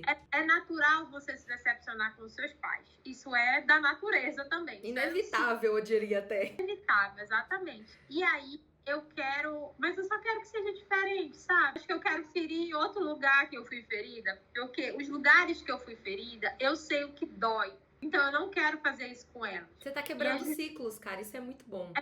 E eu sempre digo que, assim, a gente não quebra ciclos sem se quebrar. Não tem como. É como se você fosse arrancando, assim, casquinha por casquinha. E é dolorido demais. Eu tenho a sorte de ter uma boa terapeuta, assim, que faz um trabalho carinhoso em relação ao meu caminho. Mas eu realmente hoje considero, assim, eu recebo esse elogio de boa mãe. Eu recebo esse bom elogio da minha própria mãe. Da minha própria lindo! Filha, você é tão boa mãe. E eu me arrependo de não ter sido boa mãe com você, sabe? É um processo dela de se perdoar. Isso é legal. Realmente, por exemplo, se você corre, você quer dizer assim, cara, você quer ganhar a medalha. Você corre pra você ganhar a medalha. Então, quando alguém reconhece, e as minhas próprias filhas reconhecem, eu fico muito contente. Eu não gosto muito desse termo, olha aí, as minhas convenções aí contrárias. Eu não gosto desse termo mãe solo. Eu tenho que me identificar assim, porque como todo mundo sabe o que é, né? Como é. Mas eu não gosto. Por quê? Porque eu acho que a gente só trocou mãe solteira pelo mãe solo. A gente continua classificando a mãe. Então, assim, tu ouve pai solo? Tu não ouve isso. Então, né? Então, acho que continua classificando. E eu acho que, assim, mãe é mãe. E, às vezes, você pode ser solo dentro de uma família. E aí, às vezes, você tem um marido, caso você é solo também. Isso pode acontecer. E o termo que eu gosto de me denominar eu sou chefe de família. Porque quando eu me coloco como mãe solo, eu sinto que passa um lugar de vítima, que é mãe solo, sabe? Assim, tem uma energia de guerreira, mas é diferente quando você chama um pai de você é chefe de família. Você chama ele de chefe de família, você não chama ele de pai solo. E então, eu me denomino assim, eu sou chefe de família. E aí, até vou falar esse termo, assim, de chefe de família, eu precisei construir isso na minha cabeça. Porque quando eu me separei, a minha família tinha acabado. Então, eu vim do sonho do lar perfeito. Porque eu não tive o lar perfeito. Eu sou filha de pais separados, eu fui criada pela minha avó, eu não fui criada nem pela minha mãe, nem pelo meu pai, apesar de ter convivência com eles. Mas eu até digo para eles, assim, que eles têm sempre as justificativas dele. Ok, eu entendo o seu lado, mas deixa eu dizer, o fato, eu sempre me lembro, o fato é que eu era uma criança e eu não estava sendo criada nem pelo meu pai, nem pela minha mãe. Aí tem, mas você ficou melhor com a sua avó. Tá tudo certo, tá tudo ok, sim, mas existe um fato. O fato é esse. Eu não fui criada nem pelo meu pai, nem pela minha mãe. Ponto, acabou. Então, eu sonhei com esse lugar para minhas filhas. Eu sonhei com o pai, a mãe, a família da margarina, entendeu? Eu sonhei com tudo isso, que, né, a gente não ouve chamar de família a mãe sozinha, sabe? A mãe verdade. que você não ouve. Então, para mim, a minha família, ela não era família. Ela era o que sobrou dos pedaços de uma família que acabou, assim, né? Porque não era isso que tinha na televisão. Eu assistia televisão. Então, eu cheguei sonhando com isso. Então, eu casei, fiquei casada por 8 anos, num relacionamento que me deu as minhas 2 filhas, mas que também era a projeção desse sonho e não era este sonho. Teve seus bons momentos, enfim, e quando eu decidi ali terminar esse relacionamento, foi muito doloroso. Não só porque é uma separação, mas porque tinha o fracasso do sonho. Eu trabalhei muito em terapia, eu fracassei. Como se dependesse só de mim, né? Mas como eu sou muito exigente, eu fracassei, a minha família fracassou. E aí, assim, eu até considero que é um fracasso, mas assim, a gente vive fracassos mesmo. A vida vive fracasso. Então, os fracassos fazem parte. Beleza, rompeu a minha família. A família dos sonhos. E aí eu comecei a ser essa célula com as meninas. Eu não achava que era família. Eu nem não chamava a minha família. Eu falava assim, as minhas filhas, eu cuido das minhas filhas, as minhas filhas. E aí as pessoas, e mulheres, né? Como eu sempre me expus muito na rede social, principalmente uma amiga minha, ela sempre comentava, eu amo essa família, eu amo essa família. Aí outras pessoas falavam, que família linda. E era só eu e minhas filhas. E aí a ficha foi virando assim, nossa, eu sou uma família. Eu e elas duas, sozinhas, sem homem nenhum, separada, morando na mesma casa, sem ninguém. Porque existem muitas mães que moram com a mãe também, né? Então, de certa forma, é a rede de apoio. Mas não, mora eu e minhas filhas. E aí eu entendendo que eu era uma família, que se eu sou a provedora, eu sou chefe de família. Então eu me tirei talvez desse lugar mulher separada, de mãe solo, que me coloca num posicionamento mais coitada, e me intitulei pelo que eu realmente faço. Eu sou chefe dessa família. Sou eu que organizo a rotina da casa de tarefas femininas. Sou eu que cozinho, sou eu que limpo. Sou eu que organizo as finanças. Sou eu que... Ontem eu tava juntando um lixo ali da frente que um morador de rua espalhou e eu tive que juntar tudo. Então, sou eu que tenho que lidar se tiver algum tipo de praga, se tiver um roedor, um rato, alguma coisa nesse sentido, sou eu que vou ter que resolver, porque a família tradicional seria o homem que resolveria, teoricamente, porque tem tanto homem bosta aí também. E não, sou eu tudo isso. Sou eu que dirijo, sou eu que fecho as portas da casa, sou eu que me preocupo com a segurança. Assim, são figuras masculinas, né? O homem protege, então eu sou a protetora. Se entrar um desconhecido aqui, sou eu que vou lutar com ele pela minha vida. Então tudo isso me colocou nesse título não de mãe solo, mas sim de chefe de família, dessa mulher que tá fazendo a gestão de tudo isso. Adoraria ter uma pessoa ao meu lado para dividir essa sobrecarga. Adoraria. Então, assim, precisa assumir também, assim, que eu não queria estar sobrecarregada desse jeito. Mas enquanto eu estou, eu não vou me colocar nesse lugar de vítima. Eu vou me colocar nesse lugar de chefe. E chefe descansa também, tá? Chefe não tem que dar conta de tudo, que isso aí é um outro processo que eu tenho aprendido a descansar, aprendido que tem tempo. Eu gosto muito do livro de Eclesiastes, na Bíblia, são 12 capítulos, e ele é muito sábio. E independente de religião, é uma leitura valiosa. Eu amo também. E aí ele diz, há tempo para tudo, há tempo para colher, há tempo para plantar, há tempo para descanso. O problema é que o nosso lado humano não entende nada de tempo de Deus, né? Não entende também do tempo de Deus. Mas do tempo, pelo menos cronológico, eu tenho dito assim, cara, eu como chefe não sou a Mulher Maravilha. Às vezes eu sou. Mas...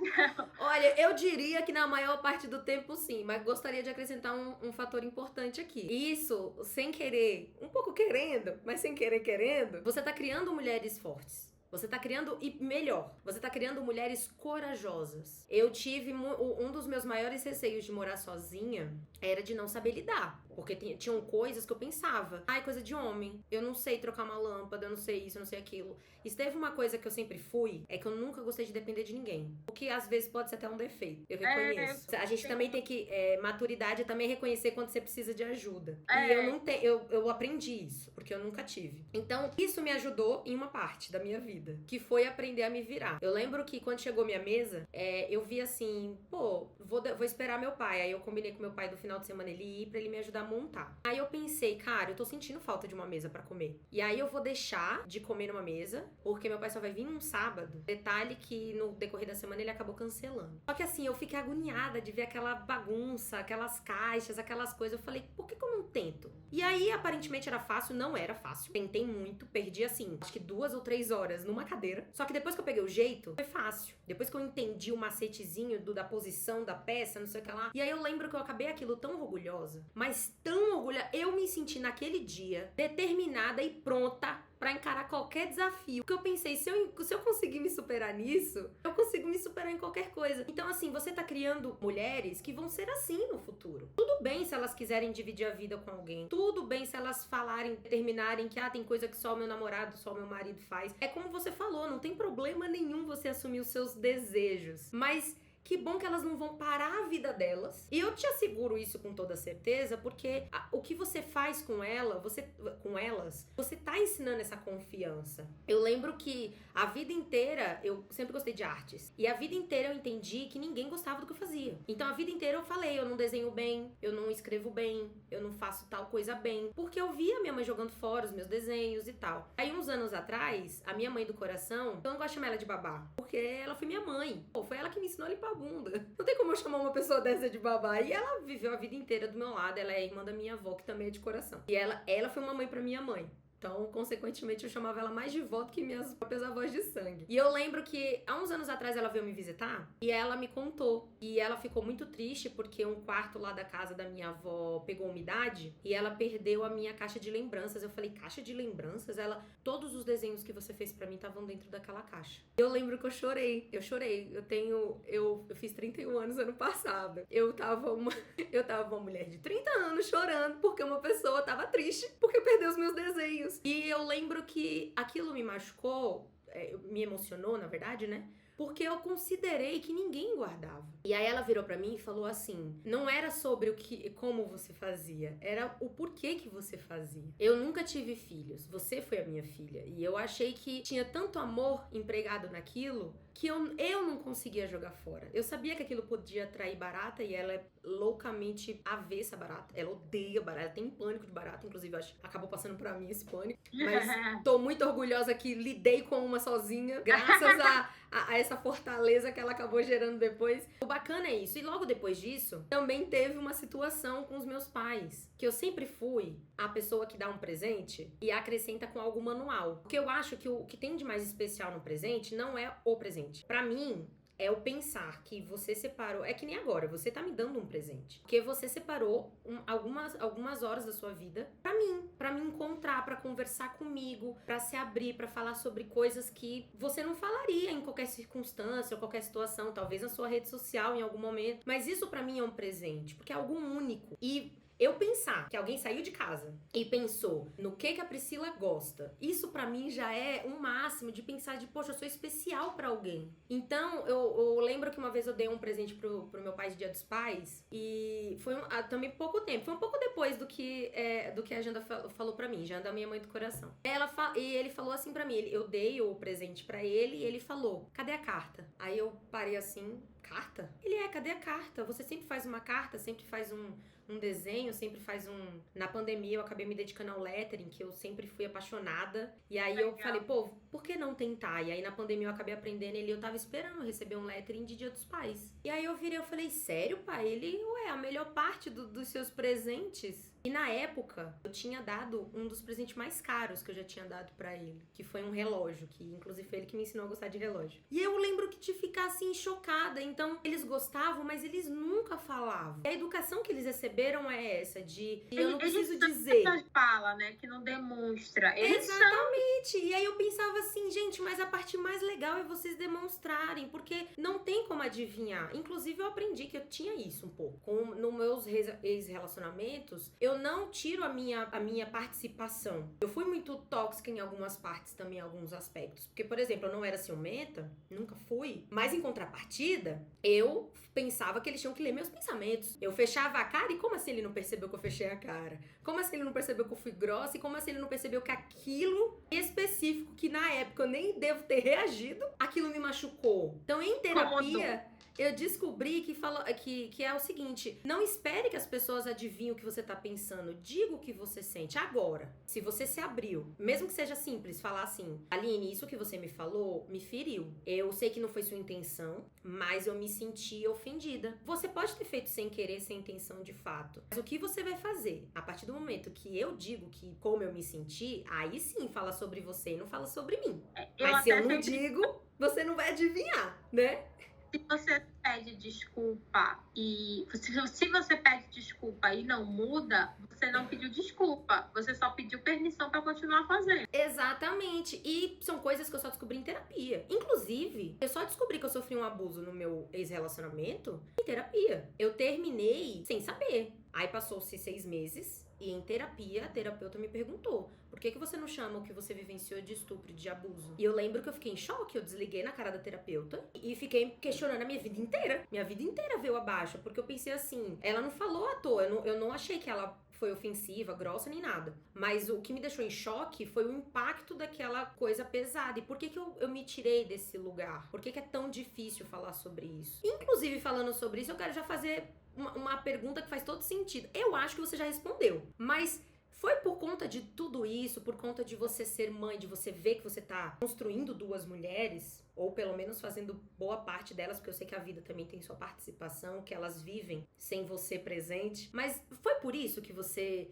pensou em criar os conteúdos que você cria? Que você pensou, e como você mesma falou, porque você comentou assim, eu me abro muito na mídia social. Então foi por isso tudo? Talvez eu até me coloquei no seu lugar pensando assim, talvez seja uma forma de você tornar verdade o que você sente e o que você quer sentir também, ou se tirar da caixa. Então, por que você decidiu criar e começar a divulgar e compartilhar? E, inclusive, obrigada por isso. Olha, eu sei que assim, a minha dor tem que ter valido a pena, sabe? Eu digo isso em relação à minha infância, eu falo para as minhas filhas. Sobre o pensamento mentiroso, inclusive, a gente falou essa semana, que bom, filha, que eu pude passar pelo que eu passei, porque se eu evito que vocês na infância passem pelo que eu passei, então a minha dor valeu a pena. E aí, existe um livro que eu li do Rick Warren, que é Uma Vida com Propósito, que ele diz assim, a sua maior dor pode ser o seu maior ministério. E aí, existem quantas pessoas você vê que, sei lá, apanhavam do marido e fizeram ONGs para apoiar mulheres que apanhavam do marido, né? Então, eu, na minha semente, na minha gota deste oceano, como diz Madre Teresa de Calcutá, o oceano ele é menor sem uma gota. Então, eu, com a minha gota, tento trazer essas percepções, esses meus aprendizados para colaborar, mas também eu preciso assumir que eu me sinto melhor também quando eu faço isso. Quando eu exponho, sabe? E muitas vezes eu tenho que encontrar um equilíbrio entre, assim, por exemplo, eu passei por um processo no trabalho antigo de burnout, de assédio moral, e então eu tenho que ter muito cuidado em trazer pautas em que eu possa talvez ser ofensiva ao trabalho que eu vivi, porque isso pode me prejudicar profissionalmente. É a sociedade. Eu não posso me amordaçar. Eu não consigo não falar, não consigo me calar. Sim, inclusive, se eu falasse tudo que eu penso, tudo que eu sinto vontade, ficava pedra sobre essa internet, nessa internet, no meu Instagram. Não é isso que eu quero fazer. Eu não quero ferir, eu não quero atirar. Não quero fazer isso. Eu quero ajudar, sabe? Eu quero dizer assim, cara, olha só, eu sou uma pessoa aqui que quer emagrecer, tá bom? Você pode me olhar como uma pessoa super fodástica, cheia de autoestima, mas deixa eu te contar, eu quero emagrecer. Eu quero emagrecer porque eu quero ficar magra. E eu tenho essa parte aí que talvez não seja tão empoderada assim, sabe? Tipo, olha, eu sou uma pessoa real. Deixa eu conversar aqui com você sobre realidade. Eu fiz uma comida com as minhas filhas. Mas olha, tem uma hora que eu não sou uma mãe legal, não. Inclusive o lanche de ontem tava lindo. E tava muito bom mesmo. E assim, sabe, eu acho que eu tenho pensado muito. Essa semana eu até fiquei sem produzir conteúdo, porque eu tô tentando concatenar uma coisa na minha cabeça, assim. Será que o meu excesso de rede social, de postar, busca uma validação inconsciente? Eu me perguntei isso, né? Porque quando você se expõe, sabe, não tô falando ali do meu profissional, eu também escolhi, sempre gostei. Cara, uma ou duas gerações antes de você. Então, eu fui do Mirk, eu fui do ICQ, eu fui do MSN. Então, eu fui de todas as redes sociais possíveis. Quando a internet chegou, ela encontrou uma fã, e essa fã sou eu. Então, eu sempre fui da internet. Eu nunca tive problema em me expor. Se eu tiver na escola, eu escrevia alguns pensamentos, sempre fui descrever alguns pensamentos e tinha uma acolhida no Bom Dia e tal, eu pedia para ler e eu ia passar lá todo aquilo que eu tinha escrito. Então, eu sempre fui assim. Isso não tem a ver com rede social. Porque eu sempre fui assim, é o que eu tô tentando saber. Eu nem sei se tudo precisa de porquê, mas eu sempre fui. Então, eu gosto de trazer essas reflexões. E a internet me proporcionou isso.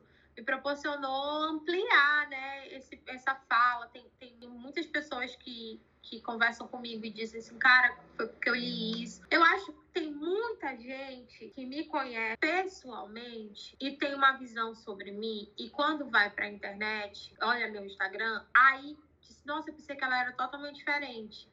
E quando me vê, por algum motivo que eu não descobri facialmente, eu expresso um ar antipático. Paciência, não tenho harmonização facial que vai mudar, aconteceu. Essa é a minha cara. Aí a pessoa vai pra internet e vê, olha ela com a filha dela, olha ela falando bobagem, não sei o quê. Mas, não, entendeu? Então, será que, assim, né, nos meus devaneios aqui desta semana, eu vou começar até um podcast chamado Pequenos Delírios de Lucidez. Ai, amei! Que eu tenho, só pra falar sobre essas coisas que ficam na minha cabeça. Eu penso demais também. E a internet me ajuda a levar pra longe. E aí, será que eu não uso a rede social como uma forma de dizer assim, olha, eu sou essa pessoa aqui, tá vendo? Você acha que eu sou uma coisa e essa que eu sou outra. Então, eu tô também nesse conflito. Mas o meu propósito maior é não fazer a minha dor ser em vão. Eu acho que isso é até uma forma de sobreviver, sabe? Tu já pensou, pô, sofrer só por sofrer? Ai, eu queria contar tão mais coisas, cara. Eu queria entregar coisas assim, tão...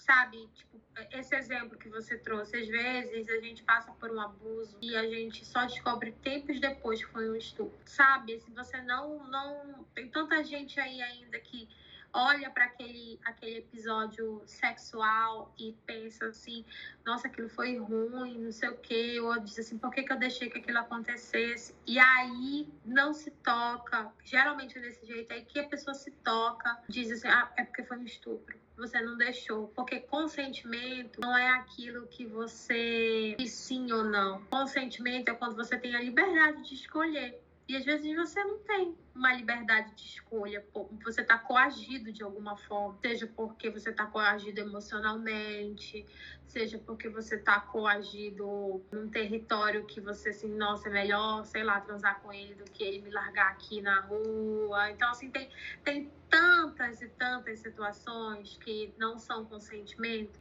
e aí a gente acaba não podendo verbalizar tanto, porque você tem família no meio, né?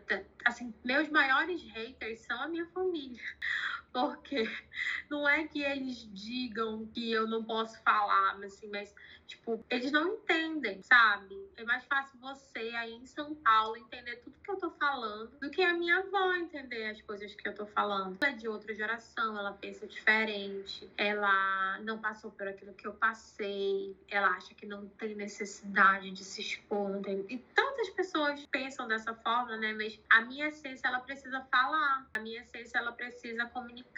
Sempre digo isso, assim, quando por meio de uma dor eu evitei que uma pessoa tenha passado por uma dor semelhante, ou que eu tenha construído para ela um caminho menos doloroso, porque eu vivi aquilo, a minha dor não foi em vão. Ela serviu para um propósito maior.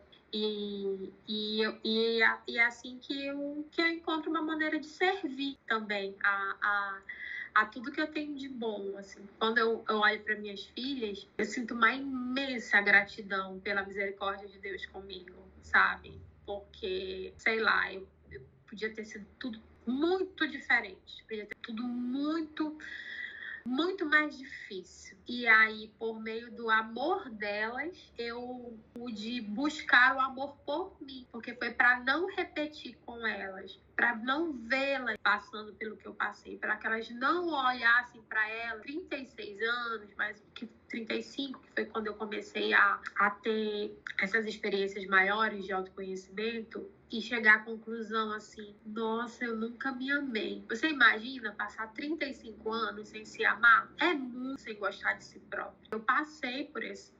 E eu não quero isso para minhas filhas. Então, por conta delas, eu pude gostar mais de mim. Então, eu vejo que quando eu produzo conteúdo, ou quando eu falo com as pessoas, mesmo que eu seja julgada, se eu ajudo uma pessoa, eu já um serviço aí para devolver para Deus tudo que eu recebi. Olha, eu quero te corrigir. Você tem um perfil empoderado, sim. Eu achei, inclusive, eu sou apaixonada pelos seus conteúdos e eu vou repetir isso quantas vezes for necessário. Aquele vídeo que você fez sobre você decidir emagrecer, eu quero acrescentar que eu achei aquilo tão bonito, porque o ponto é esse, você tem que se amar. E eu achei legal que você falou assim, eu quero emagrecer, só que nesse processo eu não quero me esconder. Nesse processo eu não quero deixar de viver o que eu tiver pra viver. Se eu tiver que viajar pro Rio e ir pras praias e curtir, eu vou colocar um biquíni e eu não vou me esconder. Aquilo teve um peso tão grande. Eu vi a minha mãe passando por isso a minha vida inteira. A minha mãe com a briga com a balança. E eu lembro de enxergá-la como a mulher mais linda do mundo. Sempre. O meu sonho era crescer e usar as roupas dela, os sapatos dela, arrumar o cabelo como ela. Eu lembro que eu tinha um cabelo liso, ondulado, e o dela era cacheado. Eu falava, ai Deus, por que eu não nasci com o cabelo lindo da minha mãe? E eu lembro disso. Até que um dia, na minha infância, ela sem querer, eu entendo que foi sem querer, ela quebrou isso. Eu sempre fui muito sanfona, eu emagreço e engordo muito. Agora, com a maturidade, eu só engordo. Mas na infância / adolescência, eu tive apelidos como Oliva Palito, a gorda baleia. Então, era muito louco isso na minha cabeça. Só que o tempo todo, minha mãe era 1000 elogios. Até que um dia, as dietas malucas que ela fazia afetou. E aí ela virou pra mim e falou assim... Ela comprou um biquíni menor do que o meu tamanho. Eu tava na fase de engordar. Pra completar, eu tinha intestino preso, então barriga de grávida. Teve até uma época que eu, inclusive, pensei que eu tinha engravidado. Porque os meus pais, sem me explicar o que era sexo, eles falaram que os bebês vinham da melancia. Eu engoli uma semente de melancia e jurei que tinha engravidado. Imagina o surto. Eles perguntando, por que você tá chorando? E eu falando que eu tô grávida. Quantos anos tu tinha? Eu tinha 9 anos. 9 pra 10. Meus pais surtaram. Meu Deus, meu pai não podia ouvir a palavra menstruação que saía correndo. Aí quando ele ouviu, estou grávida de uma criança de 9 anos, ele pensou o pior, né? Pensou o auge. Aí eu lembro que eu fiquei desesperada, eu chorava desesperadamente, porque eu falava, eu não quero ser mãe, eu não quero ser mãe. E aí, acabou que eles entenderam depois o porquê, e o porquê que é tão errado não explicar direito as coisas, tanto que eles melhoraram. Aí eu tive, por exemplo, curiosidade pra experimentar cerveja. Ao invés de eles me proibirem, eles permitiam, na presença deles, com eles vendo. Então, teve muita coisa na vida que eu não fiz errado, porque teve essa liberdade, mas eles aprenderam na dor do que poderia causar uma mentira. Trauma. Exatamente. E eu lembro até hoje que ela trouxe um biquíni. A patroa dela, na época, ela era doméstica e ela vendia. Ou a filha dela tinha uma loja, alguma coisa assim. Todo final de ano a gente ia pra casa, pra uma praia, que era o patrão dela tinha 2 apartamentos e eles sempre disponibilizavam o mais humilde. E aí eu lembro até hoje que ela botou um biquíni, eu gorda, ficou horrível, porque o biquíni era pequeno. E aí eu lembro até hoje que ela falou, ai que pena, o biquíni é lindo, mas como você tá gorda, ficou feio. E eu lembro que naquele dia quebrou alguma coisa. Aí eu lembro que na minha inocência eu fui pro banheiro e comecei a rezar. Deus, por favor, me faz emagrecer. Mas na minha cabeça, Deus ia fazer assim, instantaneamente. Sem barriga, sem gordura. E eu nem sabia. Não era uma coisa que me incomodava. Tipo, ai, minha barriga tá grande, me incomoda. Ai, meu braço... Não era. Eu não tinha mentalidade ainda. Eu não entendia porque minha mãe não se achava bonita. Então, como é que eu vou entender o que em mim alguém tá julgando ruim? E eu lembro que teve isso. E eu pedi muito pra emagrecer. Teve um momento da minha vida que eu pedi muito pra engordar. Que ela disse que em algum certo momento o vestido tava lindo, mas se eu tivesse mais cheinha, ficava mais encorpado. E aí veio aquela confusão de, meu Deus, mas eu engordo ou eu emagreço? E no final das contas, graças a Deus, não me gerou nenhuma compulsão. Então eu não tenho compulsão alimentar, mas eu tenho consciência de comer bem. Isso eles sempre me passaram, de não comer coisas artificiais, suco, ou é natural, ou é nada, sabe? Esse tipo de coisa. Para minhas filhas, essa relação com a comida, que a minha relação não foi fácil, porque quando eu tinha 14, eu emagreci 16 quilos na escola, que já era o final da escola, já no início da adolescência, e também foi por um gatilho da minha mãe. Ela me visitava esporadicamente, um dia ela foi me visitar e ela falou que eu tava mais gorda, e era uma semana que eu tinha notado que uma roupa minha tinha ficado mais frouxa. Então quando ela falou isso, eu vou emagrecer, e aí eu emagreci com das piores maneiras possíveis, assim, né? Vou ficar tanto... Jejum intermitente ninguém falava, mas eu fazia assim, eu passava 24 horas, aí eu almoçava só no outro dia. Então, eu adorava fazer recorde de quanto tempo eu ficava sem comer. E hoje é jejum intermitente o nome disso, olha só. Aí eu emagreci, e aí algumas vezes eu engordei numa fase de 8 quilos, 5 quilos, e aí diminuía, mas continuei magra até a maternidade. Com a maternidade, eu, tipo assim, agora eu posso comer, sabe? Agora eu casei, agora eu posso comer. Então eu tô num tempo de maior peso, digamos assim. E aí, nessas coisas de vai no nutricionista e tal, quer ter uma relação melhor com isso, eu descobri que eu tive bulimia, mas não porque eu vomitava, porque na verdade bulimia é tudo aquilo que você quer expelir do seu corpo após comer. Então o que eu fazia? Eu comia e eu tomava laxante, ou eu comia e fazia abdominal. Teve uma época eu lembro de um dia que eu comi alguma coisa assim, que fumaça e tal, e depois eu fui fazer 500 abdominais. Hoje eu não consigo fazer 20, mas eu vou fazer 500, eu fiz 500 abdominais. Eu descobri isso com uma prima, sabia? Ela também me contou um tempo atrás que era bulêmica. Aí eu falei, ué, mas como assim? Aí ela falou, bulimia, você sabe que não é só vomitar. Ou então tomar algum remédio, como você falou do laxante. Ela tinha essa do exercício, excesso de exercício. Então, por exemplo, ela comia um hambúrguer à noite com os amigos, no dia seguinte ela passava 5 horas na academia. Isso, exatamente. Aí eu fui descobrir que isso era bulimia também. A endocrinologista, a nutricionista disse pra mim. Então, essas coisas, assim, elas foram construindo, né? Assim, nossa, então eu sou uma pessoa que tem também transtorno alimentar. E eu não sabia, eu pensei só que eu tivesse efeito sanfona, mas não, eu tenho um transtorno alimentar, sabe? Então, aí a gente vai entendendo também. Então, assim, agora eu quero emagrecer. Eu voltei do treino e vim conversar com você. Ou à tarde eu quero ir novamente, quero ir de novo para a academia. Então, eu tô redescobrindo também esse querer por bem-estar. Mas eu preciso ser honesta. Eu quero emagrecer, entendeu? Ano passado, eu fiz mais por conta da saúde mental. E não liguei pra isso. Mas agora eu quero emagrecer. Cara, talvez seja uma coisa que até se contradiz um pouco com o meu jeito. Não, pelo contrário. Porque é sério, tem um peso muito grande. Eu não vejo problema nenhum em você falar que quer emagrecer, que quer mudar. Pra você ter noção, o peso que tem disso, graças àquele seu conteúdo, eu compartilhei com a minha mãe do coração. E ela vai pra praia e ela não veste biquíni. Teve uma vez que a gente foi, eu tava junto, geralmente eu não tô junto, porque como eu trabalho de dia e de noite, geralmente eu não consigo viajar com ninguém. E teve um dia que eu consegui. E aí eles foram na frente, eu fui com a minha avó atrás, que minha avó também tava trabalhando na época. E aí eu lembro que eu botei meu corpo pra jogo. E eu tô gorda também, eu tô acima do peso. Só que hoje eu não quero emagrecer, eu só quero estar saudável. Então eu fechei com uma personal e faço exercício em casa, que é onde eu consigo. E aí eu lembro que eu virei pra ela e eu falei, você quase não vem pra praia. Não perca a oportunidade de curtir um mar, de tomar um banho de sol. Aí eu parei pra conversar com ela, eu falei assim, olha em volta, quantas pessoas estão te olhando? Ela, mas eu acho que você não vai entender. Tem muitas coisas que você não vai entender. E, de fato, eu não vou entender o que tá na cabeça dela, os traumas que ela tem.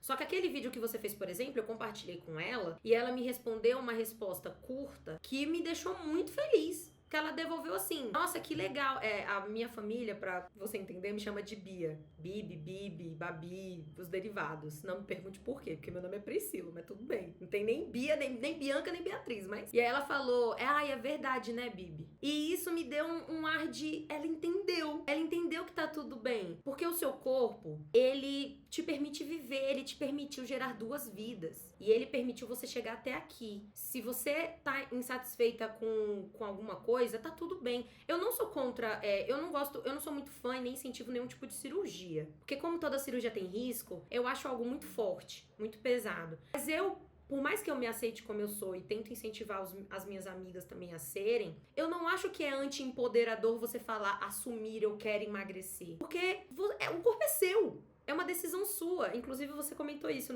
sobre o feminismo. Você tem a liberdade de desejar isso. Mas o mais importante é você fazer isso por etapas. Porque Você, ao falar que ano passado focou no seu bem-estar mental e agora tá pensando nisso e vai focar nisso, não tem problema nenhum. Tem problema se você começar a ver a comida como inimiga. Tem problema se você começar a deixar de viver com as suas filhas por conta de exercício. Tem problema se você se deixar também de lado. E a sua saúde mental que você desejou lá atrás. Então, eu sei que pode ter gente que pensa diferente, mas eu não penso isso. Esse é o equilíbrio que eu tenho que trazer pra mim agora, né? Todo o meu histórico com emagrecer foram históricos danosos. Então, eu não sei emagrecer com a cabeça saudável. Fato. Esse vai ser o seu desafio de 2025. Esse é o meu desafio, entendeu? Como emagrecer com a cabeça saudável. Então, até entender o que eu gosto, o que eu não gosto no exercício.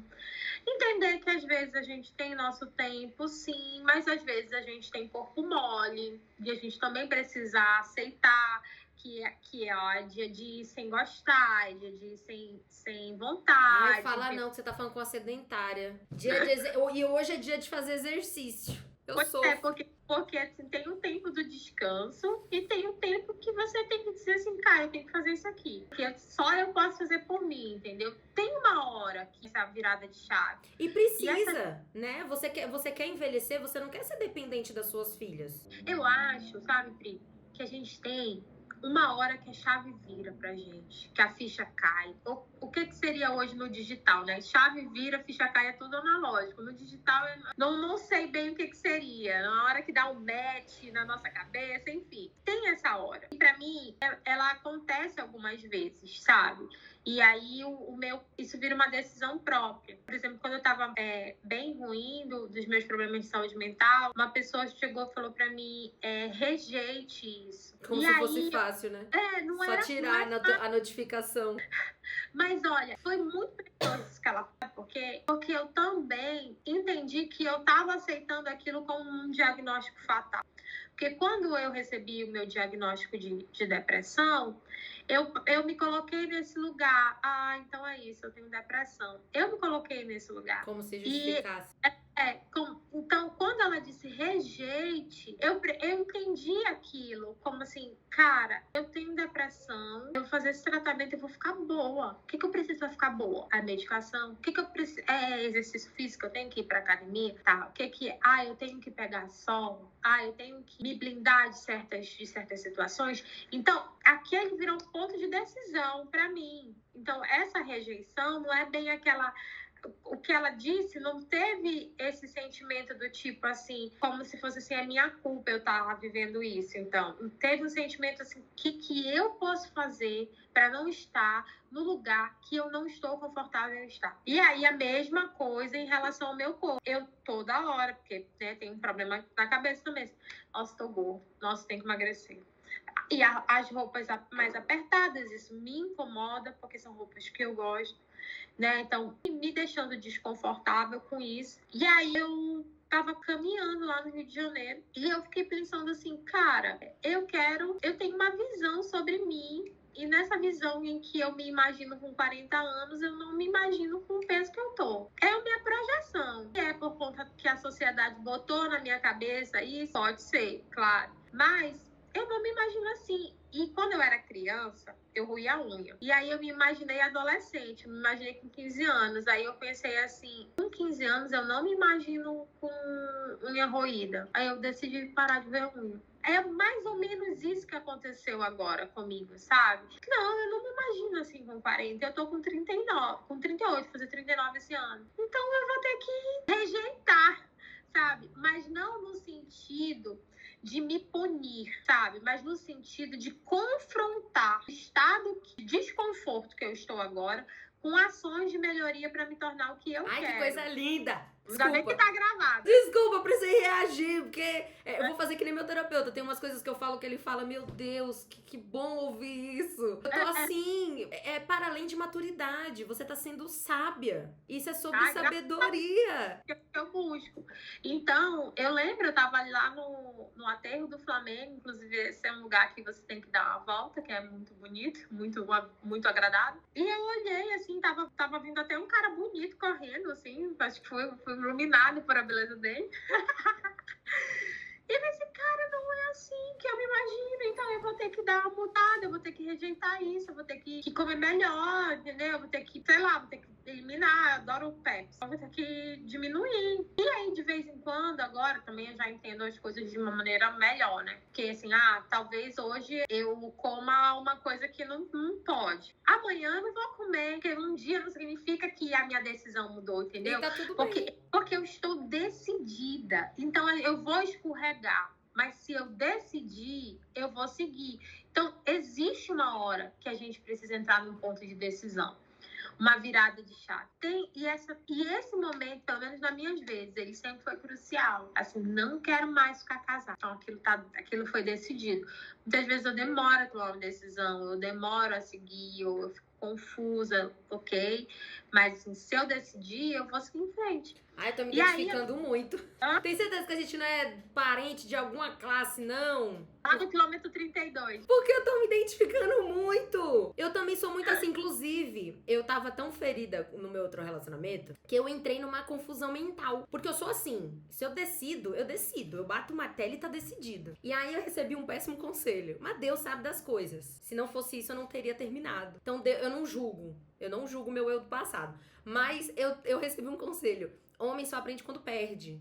Então termina que ele aprende, aí você volta. Ele se arrepende, aí vai dar certo. E aí, detalhe, tá? Que há um ano, eu namorei 5 anos, quase 6. Mas o último ano de namoro, nem beijo, eu não conseguia pegar na mão dele. Meu corpo criou repulsa. Porque, né, no interior eu já sabia que tinha rolado, mas eu não queria assumir. E aí, eu terminei. E eu chorei muito, eu lembro que eu entrei em um colapso nervoso comigo mesma. Primeiro porque ele reagiu de uma maneira que eu não esperava. Foi a primeira vez que a face dele caiu, pelo menos na minha frente. Mas principalmente, não por isso, não foi nem a atitude dele. Foi porque eu entrei em conflito, tipo, como assim eu tô tomando uma atitude que eu, Priscila, nunca voltaria atrás em outra circunstância? Tipo, ou eu não termino, só que eu já sabia que eu tinha tentado. Não foi por falta de conversar, não foi por falta de falar, de apontar os problemas. E aí eu tive essa sensação que você tá falando, porque eu sempre fui assim. E eu sempre fui rejeitada, inclusive, de um modo geral, ou abrangente falando, por conta de ser assim. Eu ouvi de um prestador de serviço que eu tô solteira, que eu assusto, porque eu falo muito. Eu expondo... Ele comentou assim, mas a senhora tá... Eu recebi um higienizador de sofá. E ele também impermeabilizou. E eu tava tentando captar ele como cliente. E aí eu dando ideia, numas ideias super horrendas, mas ouvindo, aí teve uma hora que ele me mandou essa, ele... Sabe qual é o seu problema? E sabe por que você tá solteira? Falei, diga, mago, guru dos relacionamentos. Diga, meu padre de casamentos. Aí ele... Santo Antônio. Porque, diga, meu Santo Antônio. Porque você se expõe demais. Falei, mas também tem um agravante que você é muito inteligente. Eu falei, isso é um defeito? Porque eu tô aqui feliz com o elogio. Ele, não, porque assusta. Como é que um homem vai conversar com você? Ele nem vai saber o que falar com você, porque você é muito inteligente. Às vezes, ele já me atendeu 2 vezes. Às vezes que a gente conversou, em todas, você sabia falar sobre absolutamente tudo. Não tinha um assunto onde eu não seguia a conversa. Eu falei, mas isso não é ser inteligente, isso é ser plural. Ou talvez popular, não sei, não popular com as pessoas. Tipo, significa que eu tenho repertório, ou tento ter repertório, porque eu realmente sou interessada, eu amo conversar com pessoas, conhecer gente nova, por isso que eu já não me enquadro mais no antissocial. Conhecer gente nova é meu maior tesão na vida, porque eu conheço... É gente interessante. Exatamente! Então, assim, eu confesso que eu sinto mais isso com mulheres, porque mulher tem sempre uma história de vida muito bacana, mas eu não descarto um cara também. Então, quando eu conheço um cara novo, às vezes não é nem por sentir atração física ou qualquer coisa. Às vezes eu me atraio pelo que você faz. E o que você fazia antes? O que você gosta? É só curiosidade. Às vezes é só curiosidade. Eu sou muito curiosa. Inclusive, eu deduzo que eu nunca tive um pensamento depressivo extremo, do tipo, eu nunca tive o pensamento de, eu entendo quem tem, mas eu acho que eu nunca tive, eu falei isso em terapia, inclusive, porque eu sou muito curiosa. Então, por exemplo, ao invés de pensar que acabar com tudo é uma saída, eu fico curiosa. Como é que será que eu vou sair dessa? Primeira pergunta, né? Se eu vou ser capaz. Se eu for, como será que eu vou conseguir dar a volta? Será que eu vou melhorar de vida? Por isso que eu não descarto nada na minha vida. E por isso que eu não me considero inteligente, eu me considero curiosa. Porque eu gosto de saber da sua vida, como você faz o seu trabalho. Por isso que eu coloquei perguntas. Tem alguma... Por que você começou a criar esse conteúdo? Da onde partiu? Pô, você já foi casada? Você sonhou com 2 filhas? São coisas que eu vou te ouvir como se você fosse um Buda. Porque eu vou amar saber. Ah, porque você tem a resposta da vida, o segredo da vida? Não. Porque é rico. É interesse, eu entendo completamente sobre isso. Exato! Não é todo mundo que nem sabe falar de si, né? Cara, sabe que eu tenho sei lá o que acontece, eu faço umas perguntas que deixam a pessoa tão reflexiva. Primeiro que eu tenho uma história que o pessoal diz assim, que todo mundo desabafa comigo. Eu não faço ideia porque, mas é uma verdade. As pessoas sempre desabafaram comigo. Aí, uma vez eu tava ainda era casada, um colega do meu ex-marido, eu passei e falei bem, e era final de ano, aí eu falei assim, e aí, fulano, quais são os teus planos para 2025? Era tipo, oi, tudo bem, como vai? Sabe? Mas aí eu falei assim, oi, quais são os teus planos para 2025? Aquilo gerou um semblante do cara, o cara mudou. Ele não tinha pensado sobre os planos dele. Então, quando eu joguei essa pergunta para ele ficou muito reflexivo, sabe? Aí até meu ex-marido, pouco sensível, pegou e falou, você é doida? Como é que tu pergunta dos planos do cara? É que pra mim, é um negócio que eu já pensei. Eu tô pensando na minha festa de 40 anos. Eu tô pensando o corpo que eu vou ter na minha festa de 40 anos. Então, a pessoa tá ali, 28 de dezembro, não pensou no... Não era 2025, não. Era outro ano, né? Era um plano pro ano novo. Não tá pensando no ano novo? Como que pode, sabe? Essas coisas mas assim. eu nem vi problema nisso, mas talvez porque eu seja igual. Sabe o que eu acho? Eu também sou essa pessoa que as pessoas gostam de desabafar. Eu acho que é porque o mundo tá tão perdido hoje em dia e as pessoas cada vez mais egoístas. Eu acho que só esse espaço que a gente dá de se ouvir, eu acho que já é muito pra muita gente diferente. Então eu acho que é um pouco disso. Você comentou sobre não saber o que você busca, mas de alguma maneira tem um sentido, tem um propósito. E isso muda tudo e todo o cenário. E por isso que eu acho tão importante, e eu acho que é por isso que somos assim. Eu acho que tá para além da gente ser cristão, não. Ou da possível religião que a gente siga ou não. Porque é tudo muito maior. Aline, eu sinto que eu falaria dias com você. Eu juro, eu falaria dias com você. E eu sinto que, assim, a gente deve ter alguma coisa sanguínea, porque juntou 2 pessoas que falam e eu senti que até nosso raciocínio é parecido. Da gente emendando um assunto no outro. Você tem noção, a gente seguiu o roteiro sem querer seguir o roteiro. É sobre isso, eu tô encantada. Inclusive, já fique ciente. Vou lhe perturbar, a gente vai manter contato. E possivelmente a gente pode até gravar outros episódios falando sobre outros temas, porque você é uma mulher muito inteligente e você é uma pessoa que fala muito bem. Conta pro cara lá do teu sofá que, olha, é verdade, eu assusto. Eu ainda conheço outra que assusta também. Sim, e você tem muito disso, porque você é realmente muito plural também. E você comunica muito bem. Pelo amor de Deus, inclusive, pessoas, sigam a Aline. Ela é muito incrível, o conteúdo dela é muito legal. E Aline, digo mais. Amplie seu conteúdo. Eu sei que é difícil, eu sei que não é fácil, eu sei que toma muito do seu tempo. Inclusive, estou falando com uma mãe de 2, então eu sei que não é fácil. Mas continue, não pare, porque você tem um conteúdo muito legal. E você, assim, eu me senti sua amiga no seu conteúdo. Eu não sei se isso é um problema, mas eu me senti super íntima. Porque eu falei assim, cara, que legal, ela fala de uma forma muito legal. Você fala de um jeito muito cativo. Você é uma pessoa cativante, né? Então... Olha só, a pessoa do antipático ao cativante venceu na vida, quem cara! diria? Eu vou marcar meu terapeuta. Hashtag orgulho, os orgulhos da terapeuta. Eu tenho ouvido muito recentemente que eu sou muito simpática. Eu tenho ouvido muito. E eu disse, rapaz, eu não era antipática. Eu nunca fui. Era você. Era inclusive... Você teve a sensação de aprender a receber elogio? Porque eu tive esse momento também na terapia. Porque eu fui numa festa da agência que eu trabalho, e uma menina que eu não conheço, tenho zero intimidade, elogiou meu conteúdo. E aquilo me impactou de uma maneira tão diferente, que ela falou, eu sei que eu não te conheço e pode soar estranho, mas eu queria dizer que eu deixo de curtir alguns conteúdos justamente por não ser sua amiga. E eu achei que aquilo poderia soar maluco. Mas eu queria te dizer pessoalmente, gosto muito dos seus conteúdos, eu sei o quanto o trabalho dá, porque a gente trabalha com isso. E eu queria elogiar. Eu me peguei voltando pra... Eu agradeci, claro, fiquei muito grata e tudo mais. Eu falei, por favor, curta, me siga, eu troco também likes e tal. Foi uma conversa muito rica, mas eu voltei pensando, eu não sei receber elogio. Eu quase me voltei assim, porque a minha vontade era me justificar. Era, eu ainda acho que eu tenho que melhorar muito. Eu ainda acho que eu não sei tal coisa. Eu superei essa etapa já há um tempo. Acho que talvez porque eu seja de leão. Aquela que disse o leonino Leonino é exibido. Leonino é exibido, eu assumo. Eu sou capricorniana. Se você elogiar meu cérebro, eu vou ficar muito feliz. É tipo a Christine Young de Grace. Pra gente fechar com chave de ouro, queria te fazer um bate-bola rápido. Pode pensar a primeira coisa que vem na cabeça. Se você não tiver, também não tem problema, tá tudo certo. O lance é você entregar naturalmente o que você tem de melhor mesmo. E também coisas que estão no seu dia a dia. Não quero que você seja artificial.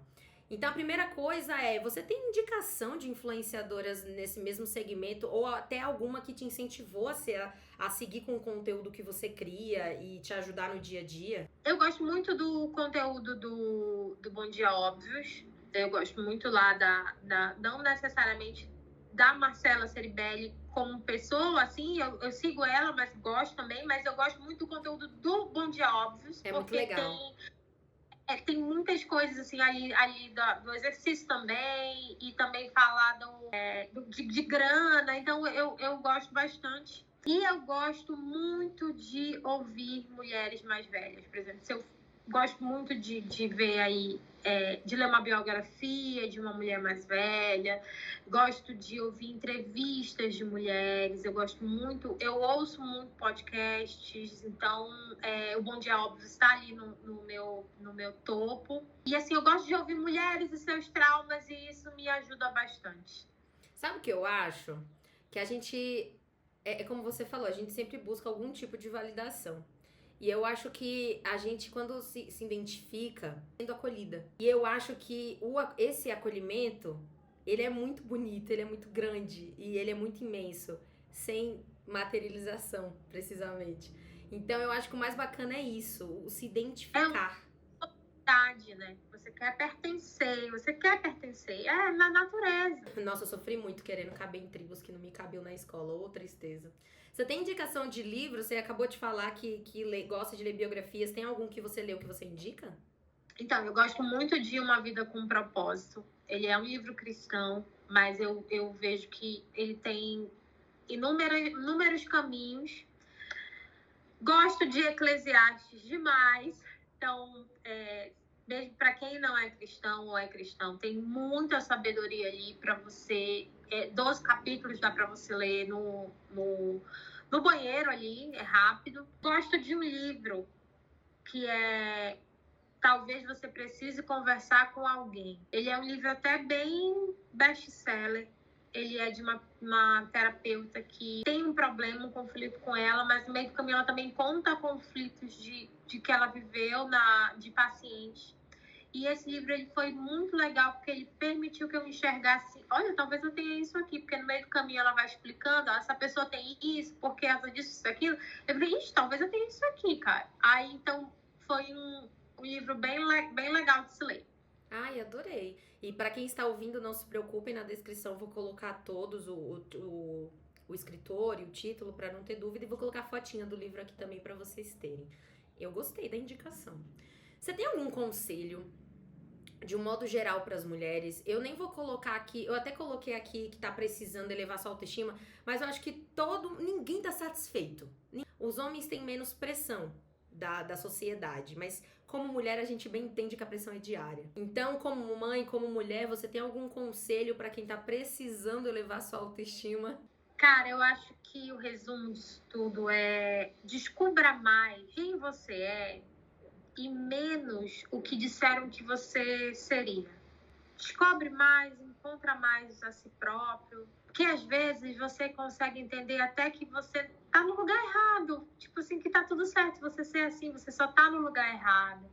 Então, eu acho que quanto mais a gente sabe quem a gente é, inclusive com as coisas que a gente não gosta dentro da gente, é mais fácil a gente conseguir se aceitar, sabe? Porque não é só, tipo, se aceite, se ame. Isso é um segundo passo. Pra mim saiba mais quem você é. Que tudo. Eu acrescentaria só com faça terapia, que fica mais fácil pra se conhecer. Se você tiver uma pessoa que possa lhe condicionar isso, melhor ainda. Coisas, né, que a gente você pode fazer. Você pode, sei lá, escrever. Eu gosto de escrever, né? Você pode escrever quais são as minhas frutas favoritas. Coloca isso, assim. O que eu não gosto? Eu tenho um segundo conselho, que é o que eu tô aprendendo agora. Cubra o que é inegociável. Essa palavra, pra mim, ela tá rodeando a minha vida. O que é inegociável? É inegociável pra você a sua paz? Então, você não vai estar em lugares que tirem a sua paz. Por exemplo, essa é uma coisa pra mim, negociável a minha paz.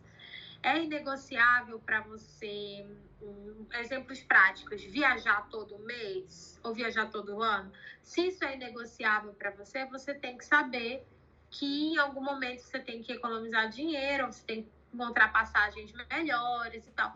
O que é inegociável? E aí, a partir disso, você, sabendo que é inegociável, você não deixa ferirem os seus limites, porque aquilo é inegociável. Então, é inegociável para mim passar o Natal em casa. Então, você não vai aceitar uma proposta de trabalho que te tire do Natal dentro de casa. Então, isso não vai ferir o teu limite. Então, eu tenho também tentado encontrar o que é inegociável para mim agora, quase com 40 anos. Olha, eu já gostava do seu conteúdo e gostei de você. Agora você ganhou uma admiradora. É sobre isso. Juro, aprendi demais com o que você... Eu amei nossa conversa. Eu aprendi demais com o que você falou. Me identifiquei horrores. E tô admirando ainda mais. Você tem a obrigação de construir conteúdos em volta disso. Porque conhecimento você já tem. Base você já tem. Vamos fazer o desafio de fevereiro. Eu vou fazer o desafio de fevereiro de manter a constância, que também é um objetivo do ano, ser constante. Exatamente. Proponho pra quem assistiu esse episódio, vai seguir ela. Eu vou colocar o @ dela aqui do Instagram. Vai seguir ela e manda um hashtag Aline queremos conteúdo seu. Entendeu? Cobrem ela no direct. Coloquem nos comentários que eu vou dar print cobrando ela, falando cadê Dona Aline? Mas também sem pressão de seguir alguma coisa, porque sua vida já tem muita pressão. Já tem muita sobrecarga. Eu quero fazer. Só preciso dizer que isso é inegociável pra mim. Exatamente. Porque eu tô sempre permitindo que outra coisa tire o tempo disso, né? Então, é isso. Aline, foi um prazer imenso conversar com você, de coração.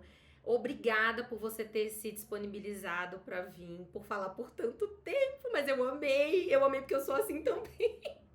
Quero deixar bem claro que não foi nenhum castigo, pelo contrário, foi um dos maiores prazeres, eu amo.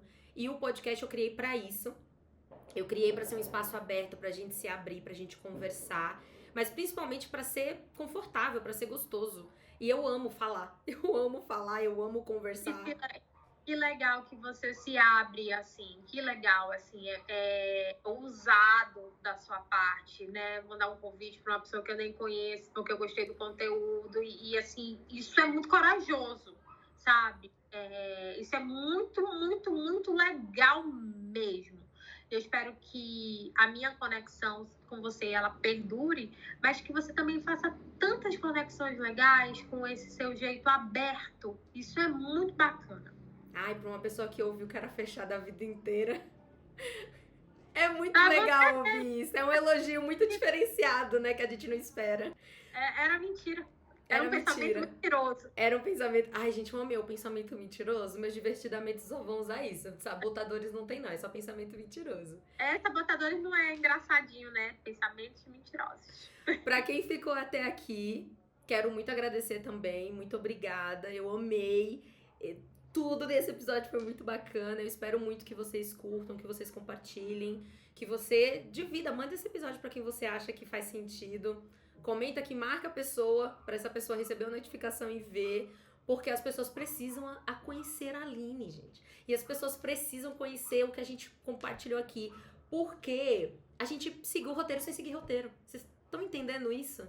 Isso foi muito demais. São coisas que só o podcast me proporciona, é por isso que estamos aqui. Então, quero muito agradecer a todo mundo, pedir para que vocês compartilhem muito. E é isso, foi um prazer receber todos vocês. Um cheiro da Pri!